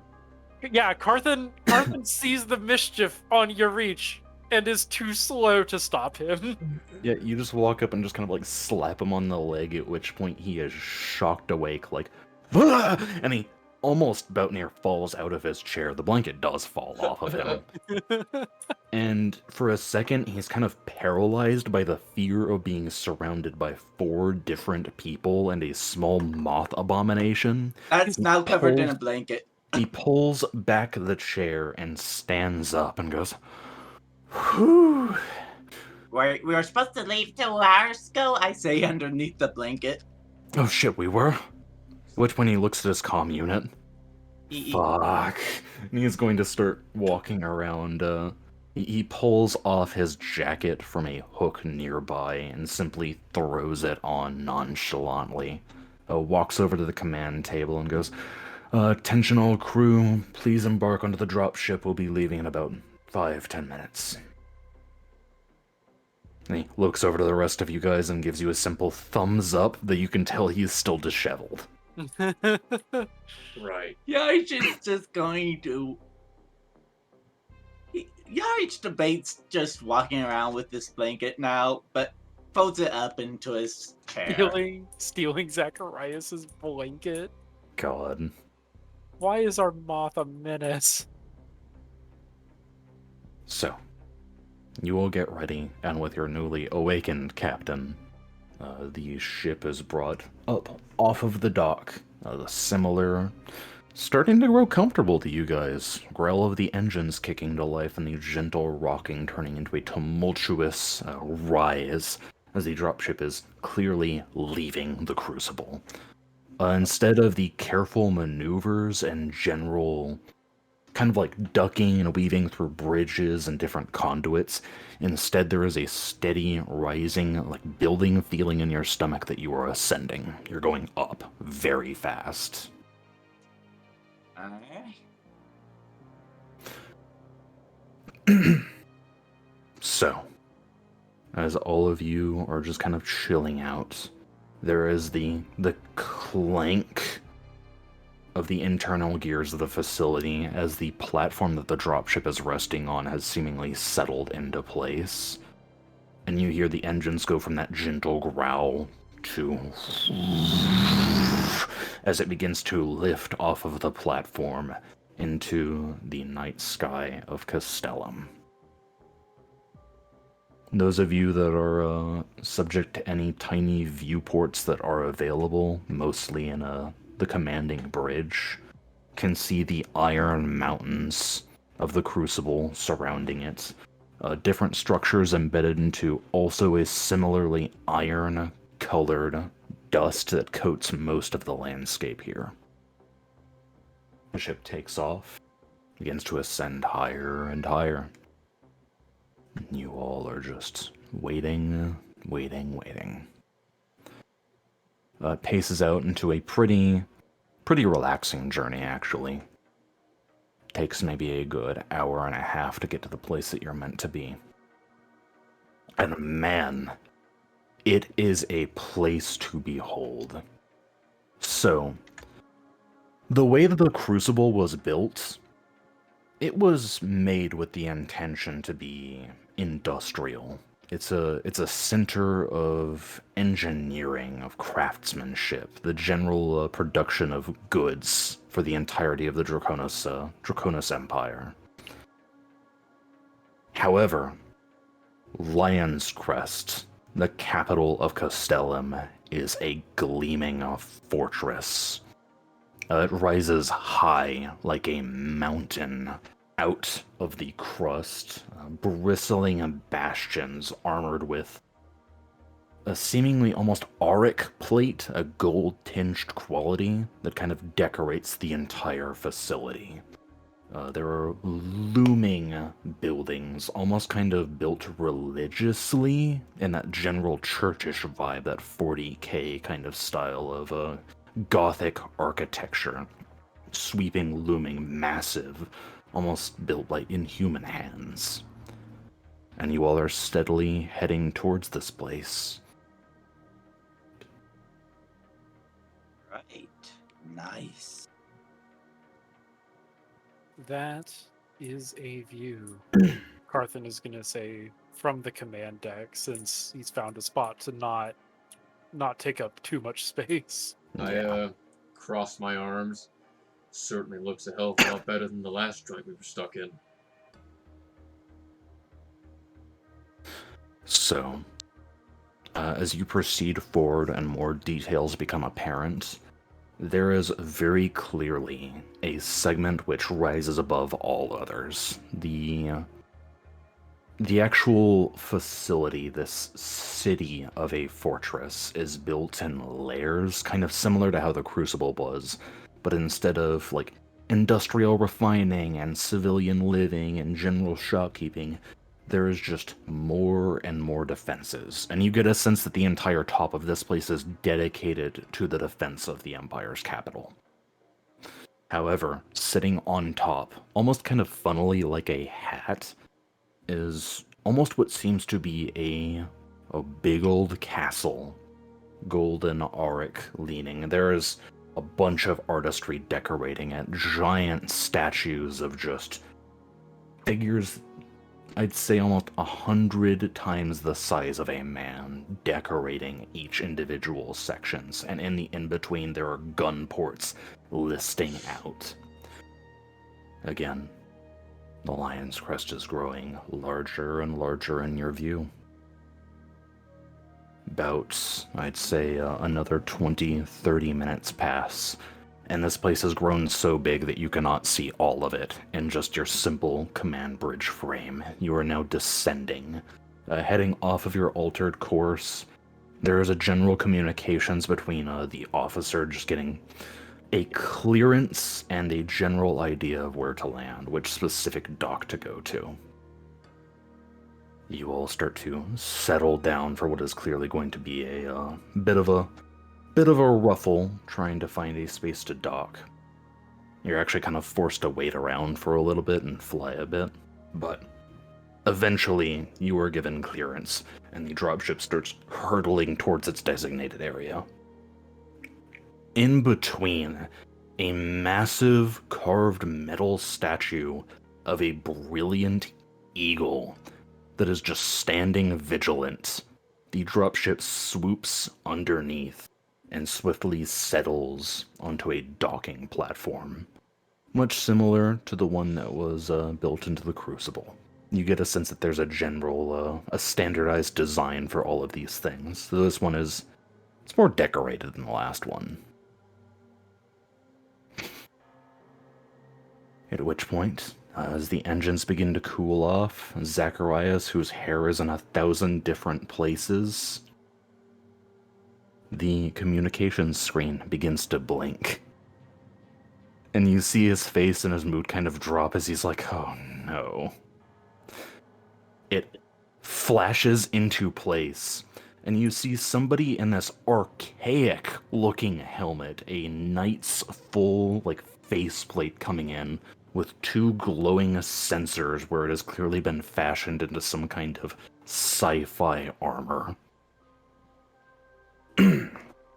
Greetings, Lord Zacharias. We are awaiting a boarding party to greet you at your dropship. And he seems to stumble for a little bit, Zacharias, that is, because he is not ready to meet an official such as this in the state that he is in, unwashed and hair just fucking everywhere. So he simply replies, yes, it's all great to be here, and bye. Boop. Carthen's gonna raise an eyebrow. Look, I'm technically royalty. I can do whatever the fuck I want. Fair enough. Jair just smirks. No judgment. Just interesting. Still getting used to the politics thing. Just a simple boy on a farming world.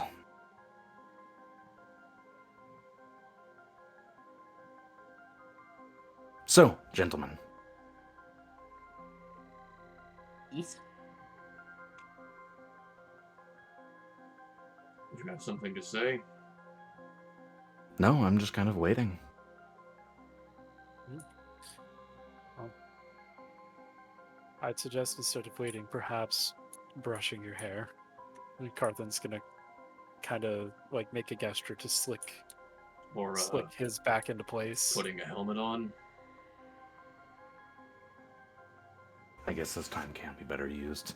He's gonna get up from his small command station and head back off to his own chamber.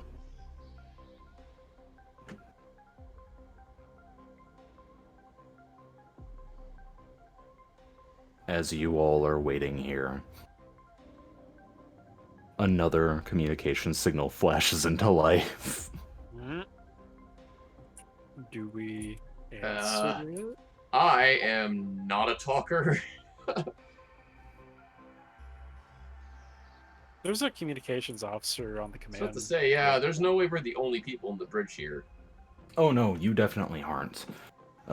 There is definitely, God, I forget her fucking name. I don't think you've actually asked for her name, to be fair. But she No. kind of turns over to you guys and goes like, should I just give them a general reply? Would you like to answer? Figure should probably see what they want at least. Their spire and all. At which point, he's going to answer the call. And again, it flashes onto the screen and you see the same helmet. It appears that we had lost contact. I am Voron, Chief of Security and Docking Clearance of this particular section. To whom do I have the pleasure to speak to? Seeing no one else volunteering themselves, Carthen Opel. And what has happened to your lord? He's stepped away to make ready to meet you, sir. He did look unseeming. The move from Castellum, or from the Crucible, is been a little hectic. I can tell. Well, as a part of our formal introduction, welcome to the Lion's Crest. As a part of Nelia's contingent, you all, specifically the Deathless, as he's kind of reading off of another screen, have been invited to speak with the Lady Regent. The Lady Regent. Yes. In absence of our High Lord Tiberius, in absence of our High Lord Tiberius, Lady Priscilla, his queen, has taken over as the regent for Castellum. I see. Indeed. I would expect all of you to be on your best behavior, but that goes without saying. Well, I assume that's going to be happening today. He kind of bristles just a little bit. One does not arrive in so spectacular a fashion and not meet with the Lady Regent. Just making sure. What time? Should be specifically, because I don't have a precise metric for what time it is, he gives you a time that is about, I'd say, an hour and a half away. Alright, we'll make sure to have our affairs in order before we meet with her. Is there anything you need from us since you're the one overseeing docking procedures here? There are generalized customs that have already been handled with your comms officer during the docking procedure. I am simply here to inform you all. Alright, very well then. Right. We thank you, sir. I assume this goes without saying that you will inform Zacharias of this as well. Of course. That's the idea. Give him my condolences. It's clear that something bad has happened to him. Goodbye. Right. And the screen goes away. You know, as the screen flickers away, kind of occurs to me that Zacharias still might be mourning for, well, you know. Yeah, the vampire that's in the hold. Actually, Also, no. don't forget his dad's dead. Yeah. Yeah.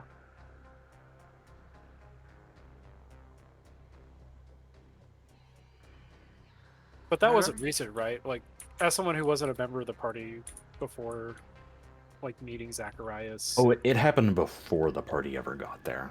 Okay. But it is still, like, recent? It happened during the retaliatory strike.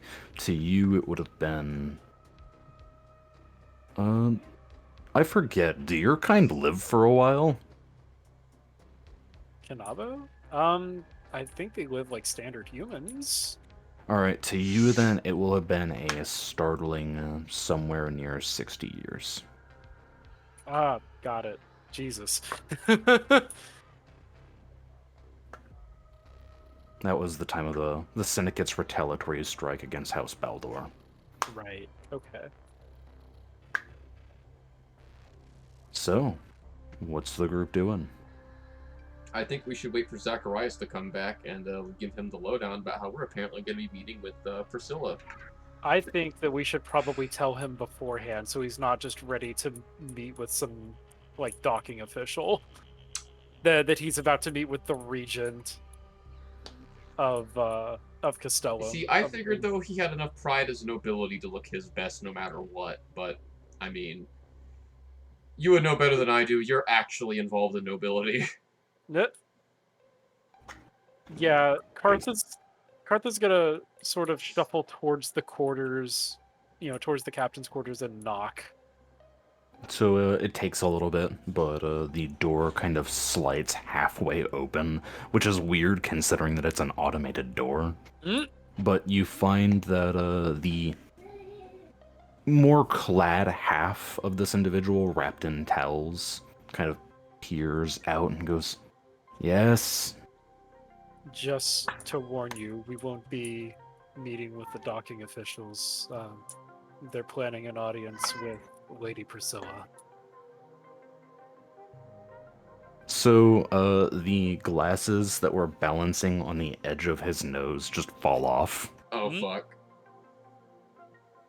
At which point, just nearly a month ago, I was sitting pretty in my home estate. Now I am taking audience with the Queen. My, what a strange place we live in. I'm going to need alcohol, and he's going to close the door back up. Carthen's just gonna, after the door closes, he's just gonna shake his head and return back to the bridge.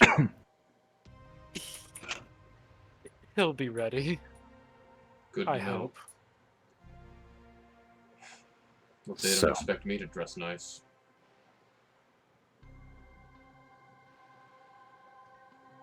You all go ahead and wait out the remaining time either on the bridge or in the living quarters, or however it is that you wish to spend your time. I mean, we were just on the bridge, so I'll probably stay up there in case we get more fucking things we need to tend to. Fair enough. As the time ticks by, you all witness more and more ships begin to blink out of the nearby area. Keeping in mind, just for all of you, this is on the surface of Castellum. Like, you can actually see the sky and the stars out there. But you do see more and more ships drop out of the void. Now, as time progresses, individuals seem to spill out of the inner confines of the docking platform door, and it is large enough that you do see a singular armored mech stomp out and begin to just kind of generally check around. He is followed by a simple retainer of armed individuals in very regal and definitely less, what's the word? Utilitarian uniforms. They're very elegant and decorated, and there's simply a batch of about 10 awaiting here. The mech simply stands by.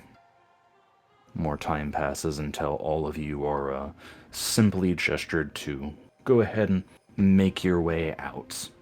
So, as you reach the docking platform, the individuals that are leaving, that being Zacharias and the Deathless, you all are given EVA suits. Oh, nice. Oh, Yeah, Karth will definitely put one on. Interesting. Yeah, So. I guess we probably should. Yeah, that seems wise. You go ahead and get suited up, strapping on this stuff, and you get a general sense that, while not immediately deadly, it is dangerous to walk around exposed on Castellum, like its surface anyway. Ah, okay. Okay. So you get suited up. These are things that basically just slide over armor, and they are simple pressure suits. At which point, as Zacharias has finished fastening his, you just hear him say something about, like, getting prepared only for the pressurizing Yeah. of his hair. Well, And once you all are ready, the rest of the crew leaves the cargo dock, and the doors... It is a slight bit lower pressure, and you get a sense that, if you were not wearing these EVA suits, you might experience a bit of a tickling sensation, a lack of pressure making your ears pop, and maybe even kind of not necessarily hostily or immediately harmfully, just causing discomfort. However, all of you are clad in safety equipment, and you proceed out. The rest of these guards seemingly have sealed armor, and the mech that is waiting for you is simply at the end of the platform. You and Zacharias all make your way. absolutely. At which point, as you reach this tall, towering figure, and keeping in mind that there's a giant statue of an eagle above you, the inner canopy of this thing opens up and it drops down to one knee. And you find, again, that similar helmet from before, the one on the comms screen. Seeing as how you can't see my face, I am once again a Voron. I'll be guiding you to the Regent's Chamber. Very well. Lead the way. The canopy reforms, and he simply kind of stands up tall.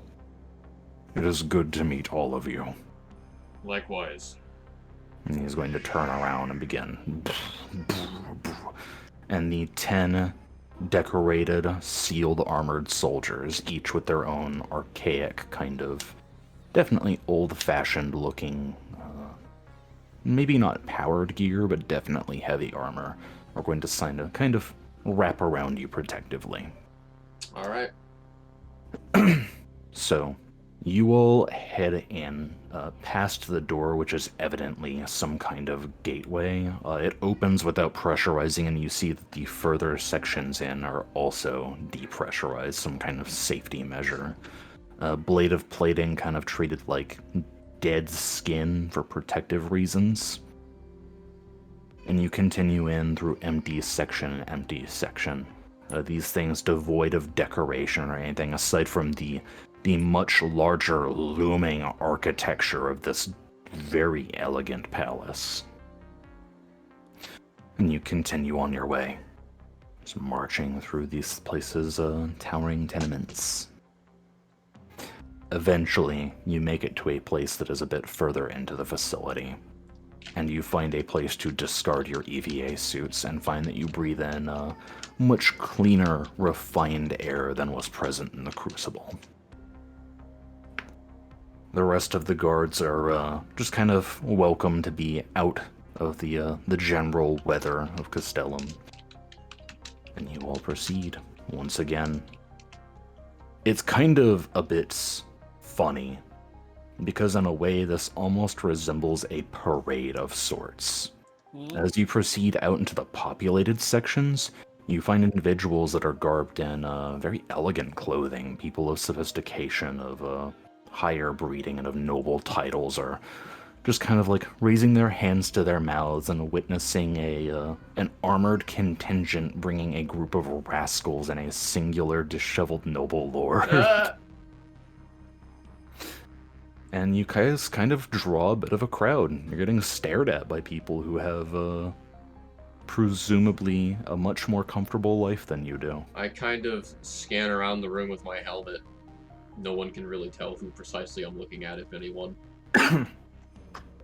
Parthen is keeping a watchful eye, since, he, like all of my other characters, are slightly wary of large crowds.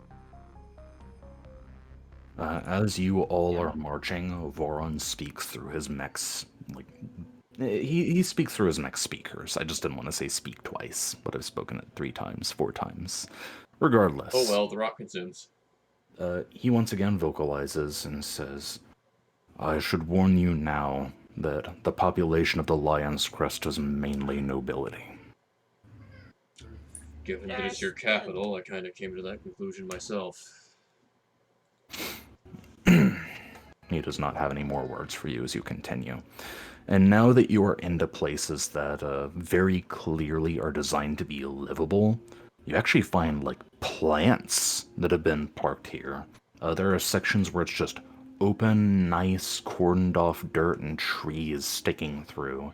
Grass just kind of gently laying over, and the architecture of this place is built with definitely aesthetics as well as efficiency in mind. And as the parade continues onward, you continue to draw fancy looks and stares, until eventually you meet a similar crowd. Another armored contingent followed by another mech that is bringing another crowd of people. You both kind of catch eyes, one party looking to another, and find that much similar to how Neve has recruited the Deathless as one of its many hands, she's also recruited other mercenary groups. There are, all in all, about 5 or 6 of them, mainly consisting of about 10-man bands, meaning that there are about 50 people gathering in attendance to the visiting of the Lady Regent. You all don't actually see Neve's group, actually. Curious. Alright. So,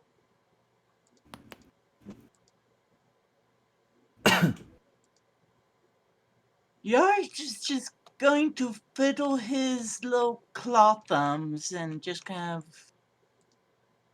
unnervous, kind of wait for see what his companions do.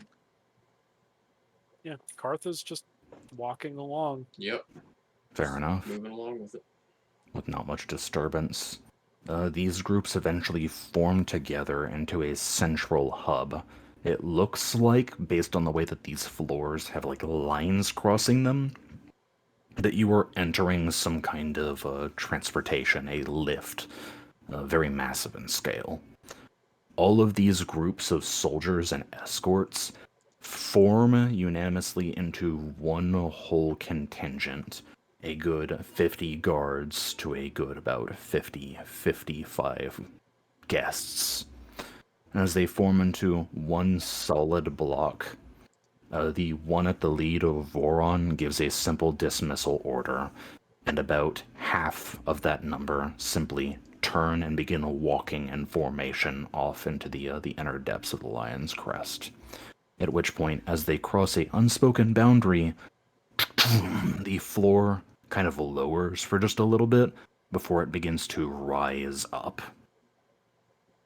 And as you all are carried further and further up into that very same castle that you had seen before, what is evidently the home to the high nobility of Castellum, eventually it comes to a rest.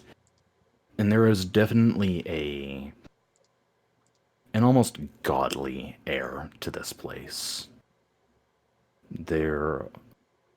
Whilst there was definitely plenty of decorations in the levels below, this section is truly just kind of draped in tapestries and noble banners and gold and silver. There are armed personnel aplenty here, all awaiting your arrival. Just kind of a display simultaneously of power and uniformity. And you all turn around and begin, now as a group, kind of getting pushed together, escorted by about 25 guards and maybe 2 mechs, Voron, a part of their number, further up. And as you start to mingle in with crowds, the first thing that you see, funnily enough, is Ankos's traveling companion. Oh shit, move on. Fucking Uvon's here? Yeah, you see him traveling with another mercenary band, a simple, what almost looks like a jagged, powered sword lining his back, which you didn't see before. Yeah. And as he catches sight of you guys, he goes, "Oh, yeah, I figured we'd meet here. Seem to Where lose the- track of you. Where the hell's Ankos?" You are aware of our condition. Ah, that settles that then. Let's just So- say he disappeared at a pretty inopportune time. Probably could have used him on the last operation. Going to meet a queen of an interstellar empire. Apparently. Ain't that a fucking pickle? Definitely wasn't on my list of predictions for the day. Fair enough. And he kind of turns on and continues walking. So, do you all just disappear at random for... We don't really know yet. As far as we can tell. Can't really identify the pattern. Fair enough. You keep walking. Eventually, you make it to the gates that are very much ceremonial, as they are defensive garrisons. And they are lowered, just kind of a massive plate being dropped down in a very funny manner, considering that this is an advanced civilization using a draw gate. Step onto the platform and simply walk into the keep. Now, as you all cross this sort of threshold, you find that there are new individuals beyond its periphery. In addition to its complement of guards, which are bearing a much more regal uniform, these are definitely guardians for this specific area, and you get a sense that they are the best of the best in terms of soldiers available for their empire. There is a empty feeling to this place. You get a sense that most of the notable figures here have departed in this great war with the Syndicate. However, the ones that have stayed, seemingly the elderly and individuals that are dispatched with the guarding of their own home turf, give you strange looks. These are figures that look like they belong in storybooks. Like people with feather crests gilding their shoulders, hefting weapons, just kind of giving you all general level 20 characters to level 4 characters. Like, who the fuck is this? You are entering a home of what essentially are demigods. And as you continue further and further into this palace, a large set of doors are opened, both on one side by mechs that simply just pull them both apart. And you find that there are 2 royal mech guardians standing by along a long line, a procession of these similar royal guardians that have just kind of seemingly reformed into this area, just kind of creating a line and forming divisions because they don't want everybody in just one large crowd. They want to break people up into sections. And you all are moved into the throne chamber. Lane, hit F5. If you need to read. My CPU is at 100C right now, so... 100C? How? I don't know, the coolant temperature is pretty high too, so... What? If your CPU's at 100C, that's like critical fucking threshold shit. What the fuck? Turn it off. Get on your phone Bro, for what a the moment. fuck? Jesus Yeah, I don't Christ, know. man. Oh, I don't know. My CPU's just casually running at like more than twice fucking regular idle temperatures, bro. Christ. Can we call a break for a few Can we minutes? call a break so Sure. Lane doesn't cook his fucking computer? That's fine. What What the fuck? What? Pausing the recording. So, since I've lost my precise time, given Lane's computer exploded and ate a cat, I believe that you were just being walked through the door, separated into sections before an elegantly carved throne, of which there is no active person sitting in it. Okay. You all are kind of guided into your sections, and it just so happens that you all manage to stand next to Uvon, and the rest of these guards stand to rapt attention, as what appears to be Neve crosses out, kind of up on the upper echelons of the throne, walking over to the side of it. At which point, she turns and basically silently addresses her peers, the gathered men and women under her banner. This moment passes, and you all witness some small ensemble of the court begin to proceed out. From the other half of the room, basically the Queen's court, her own personal entourages, and most notably of all, the Vildraven from the same gala that you all attended. As they cross, you definitely note the figures, raven black hair and golden eyes, almost silky white dress. At which point, as the court gathers, the individual herself walks out. And you'd expect something more arrogant or prideful, a more extravagant garment. But no. Priscilla is wearing a simple white robe that is kind of lined with black markers. There's definitely a presence of cybernetics on this individual, and you see hidden beneath the robe metal limbs kind of clacking off in the shape of what would be, well, relatively human appendages. Gets about to the middle of the room and turns to address everybody with this white hair and glowing, almost a light violet eyes, turns over to see the assembled 50 or so people. At which point, the small bickering from all of the mercenaries goes quiet, and you all are left in the presence of a royal, the regent of the Dominion.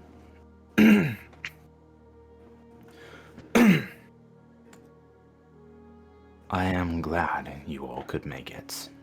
And this person's attitude seems so calm as to almost be dead.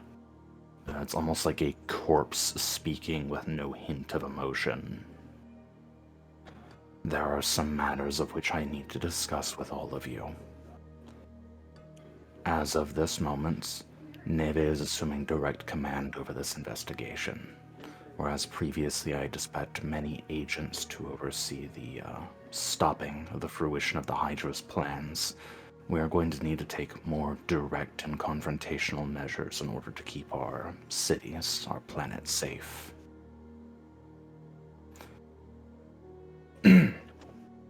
And with that, she simply gestures over to Neve. She kind of takes over this simple role and goes to regale all of you. As I have previously kept hidden from you all, I have gathered an accumulation of evidence that leads to a very specific plot being enacted throughout Castellum. The influx of massive quantities of drugs known as venom, causing disturbances and riots throughout this entire planet. The reason that I have brought all of you to the Lion's Crest is to put a stop to this plot. Yes, we're reaching the near end of our journey. And she's going to go ahead and simply bring up a hollow screen to illustrate her point. As all of you know, venom is airborne. It's inhaled. And she kind of brings up a diagnostic and shows the simple vial that you all had acquired being broken into fragments and sort of like a mist in this very, very elegant display. It has become apparent that these individuals are utilizing this drug to disrupt our operations, cause instability, and make it easier to perform whatever act that it is that they're going after. Now, if those of you that were involved with the event recall, a massive quantity of venom had been shipped to Castellum, more specifically the underbellies of the Crucible, more so than would be needed to run any drug empire, and this has caused me grievous alarm.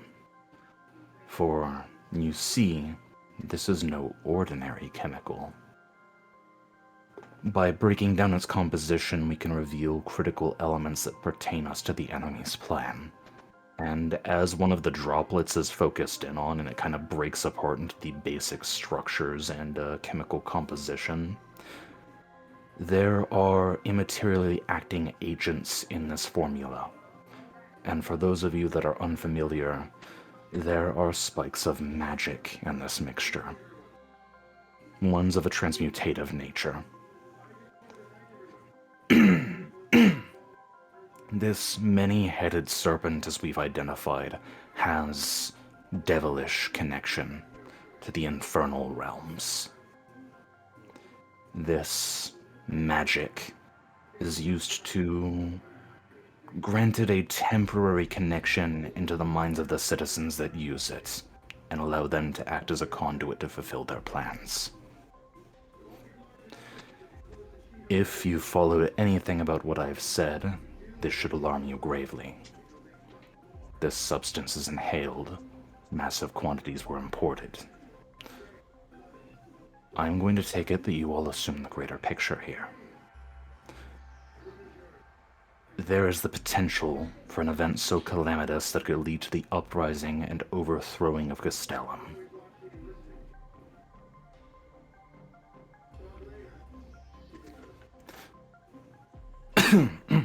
Now, it will fall onto your shoulders as my agents, as my warriors, to stop this plan from happening. Do I make myself clear? I mean, she's talking to an entire crowd, right? Yeah. No, everybody's basically just nodding their heads, and there's a Yeah. rising kind of roar in the crowd that's basically going, yeah. Very well. In a similar manner to our last meeting, you will receive new priorities and directives once we have departed here. But for the moment, I intend to have private conversations with you all given the time. And with that, she turns back over to Priscilla, who simply addresses the audience once more. I have permitted the opening of the vaults to allow each of you a select amount of training and equipment to be used in this operation. I expect that you would treat our artifacts, for lack of a better term, with great care, for they are fragile and time-worn. For those not familiar with my position, I typically oversee the development and creation of new weapons for our empire. Though I maintain a title as a queen, my first and foremost goal is knowledge. It is with that in mind that I expect you to return these items to me eventually in full condition. Neve will grant you further instructions as to the training that you will undergo. So, you all can clearly notice that fucking Priscilla is not taking the throne. There's some kind of respect going on here, whereas, she's very clearly not the king. She is the regent of this empire right now.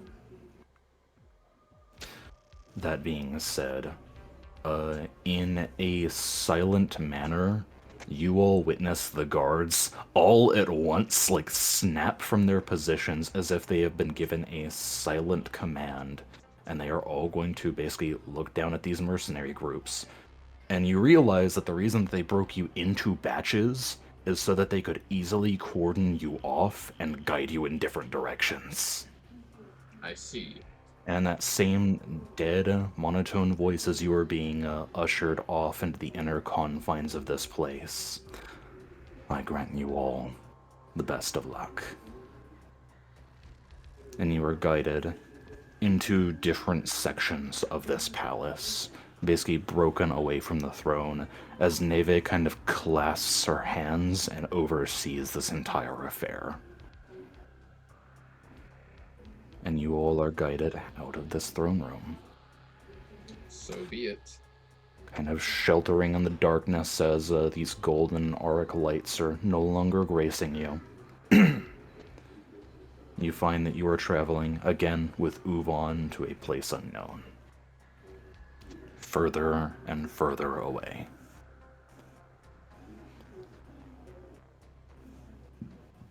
Uvon kind of scratches the back of his head and goes to address the Deathless, and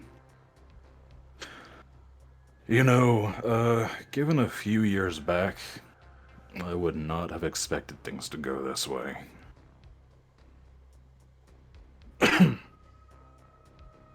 Yeah, well, I don't think any of us initially planned on being here. I just was gonna stay with my mentor. Yeah, to be frank, I don't know how to put this in a way that isn't offensive. I can't help the feeling that once this is all over, Neve is going to release these toys that she's imbued with this training and equipment. So, just watch your backs. Jair just kind of raises an eyebrow, thinking on the conversation she had with Neve recently and the fact that information was, the aspect information was withheld from her.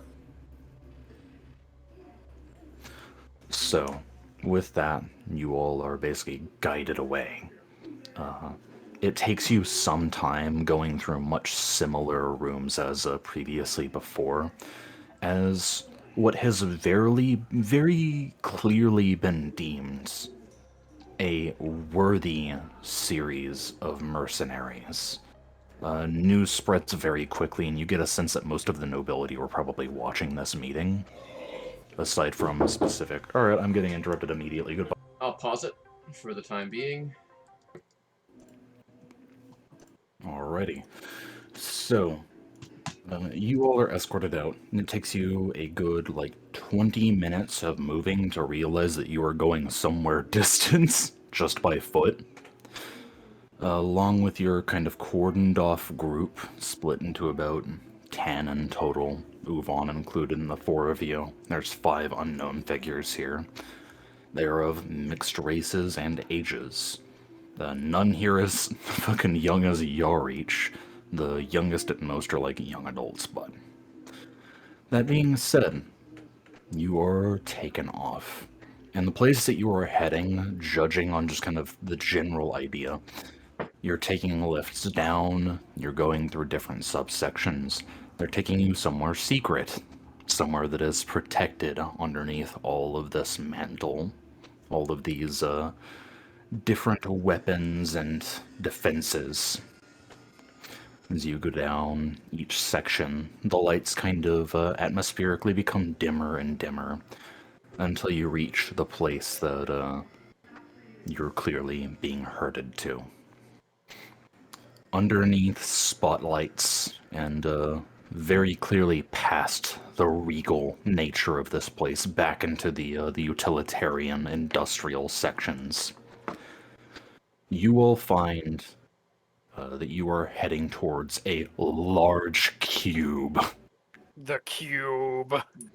There is a Come on. massive facility shielded by so many barriers and defenses that you get a sense that this is where they're keeping some of their some of the precious things of their age.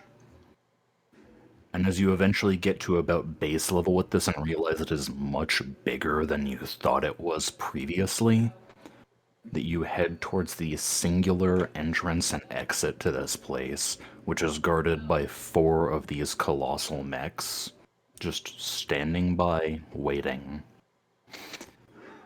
And as you reach the entrance, along with your assembled groups of peers, the doors open, and you find a long darkness before you. It seems like the guards are all pushing you towards the giant maw of the cube. I will advance on the cube. I get a sensation that we don't have the option of saying no. Carthan is going to continue. At this point, if you wanted to say no, it should have been earlier. So, you all are marched, proceeding into this chamber. Complete pitch darkness. Even the 60-foot dark vision that Jaira possesses is not enough to pierce the gloom. Until, eventually, as you all are stopped, forced to just kind of wait, the doors behind you close, the only source of light disappearing. At which point,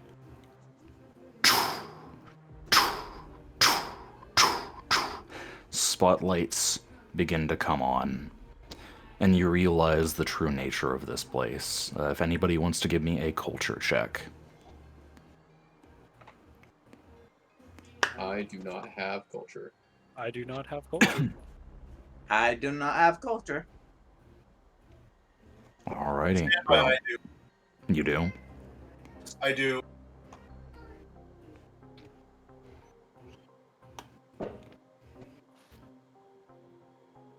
Give me just a second.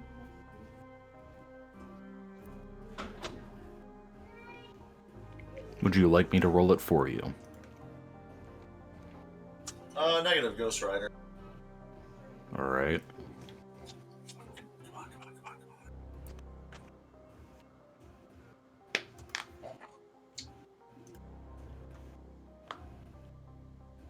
Why is there a graphics artifact? I thought you said that this shit you were doing wouldn't interfere.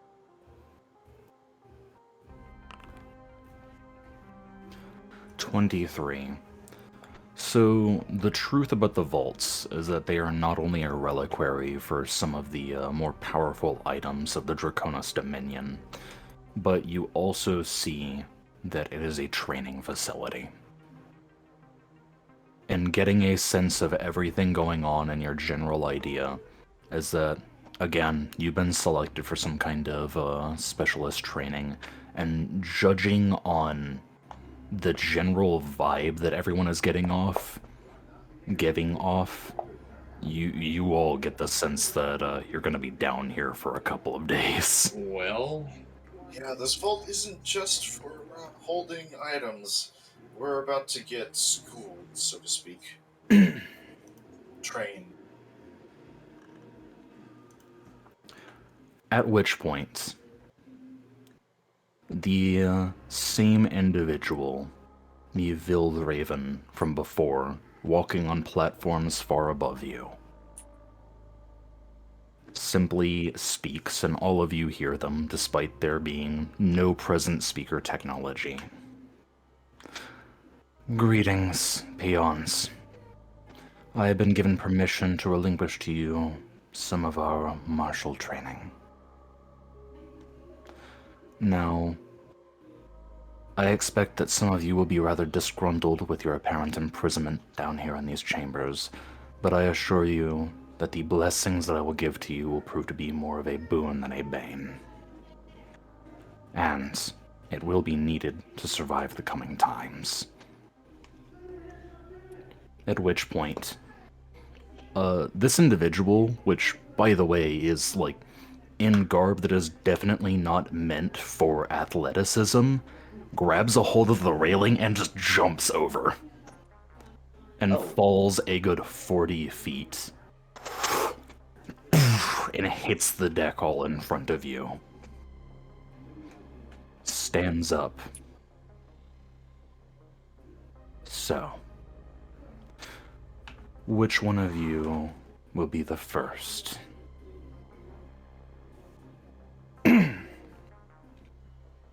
And I suppose that can be the end of tonight's session, even though it was just a big old wordy encounter and more of a transition. It'll lead into a better session next week. alright. I guess I will go ahead and cut the recording here.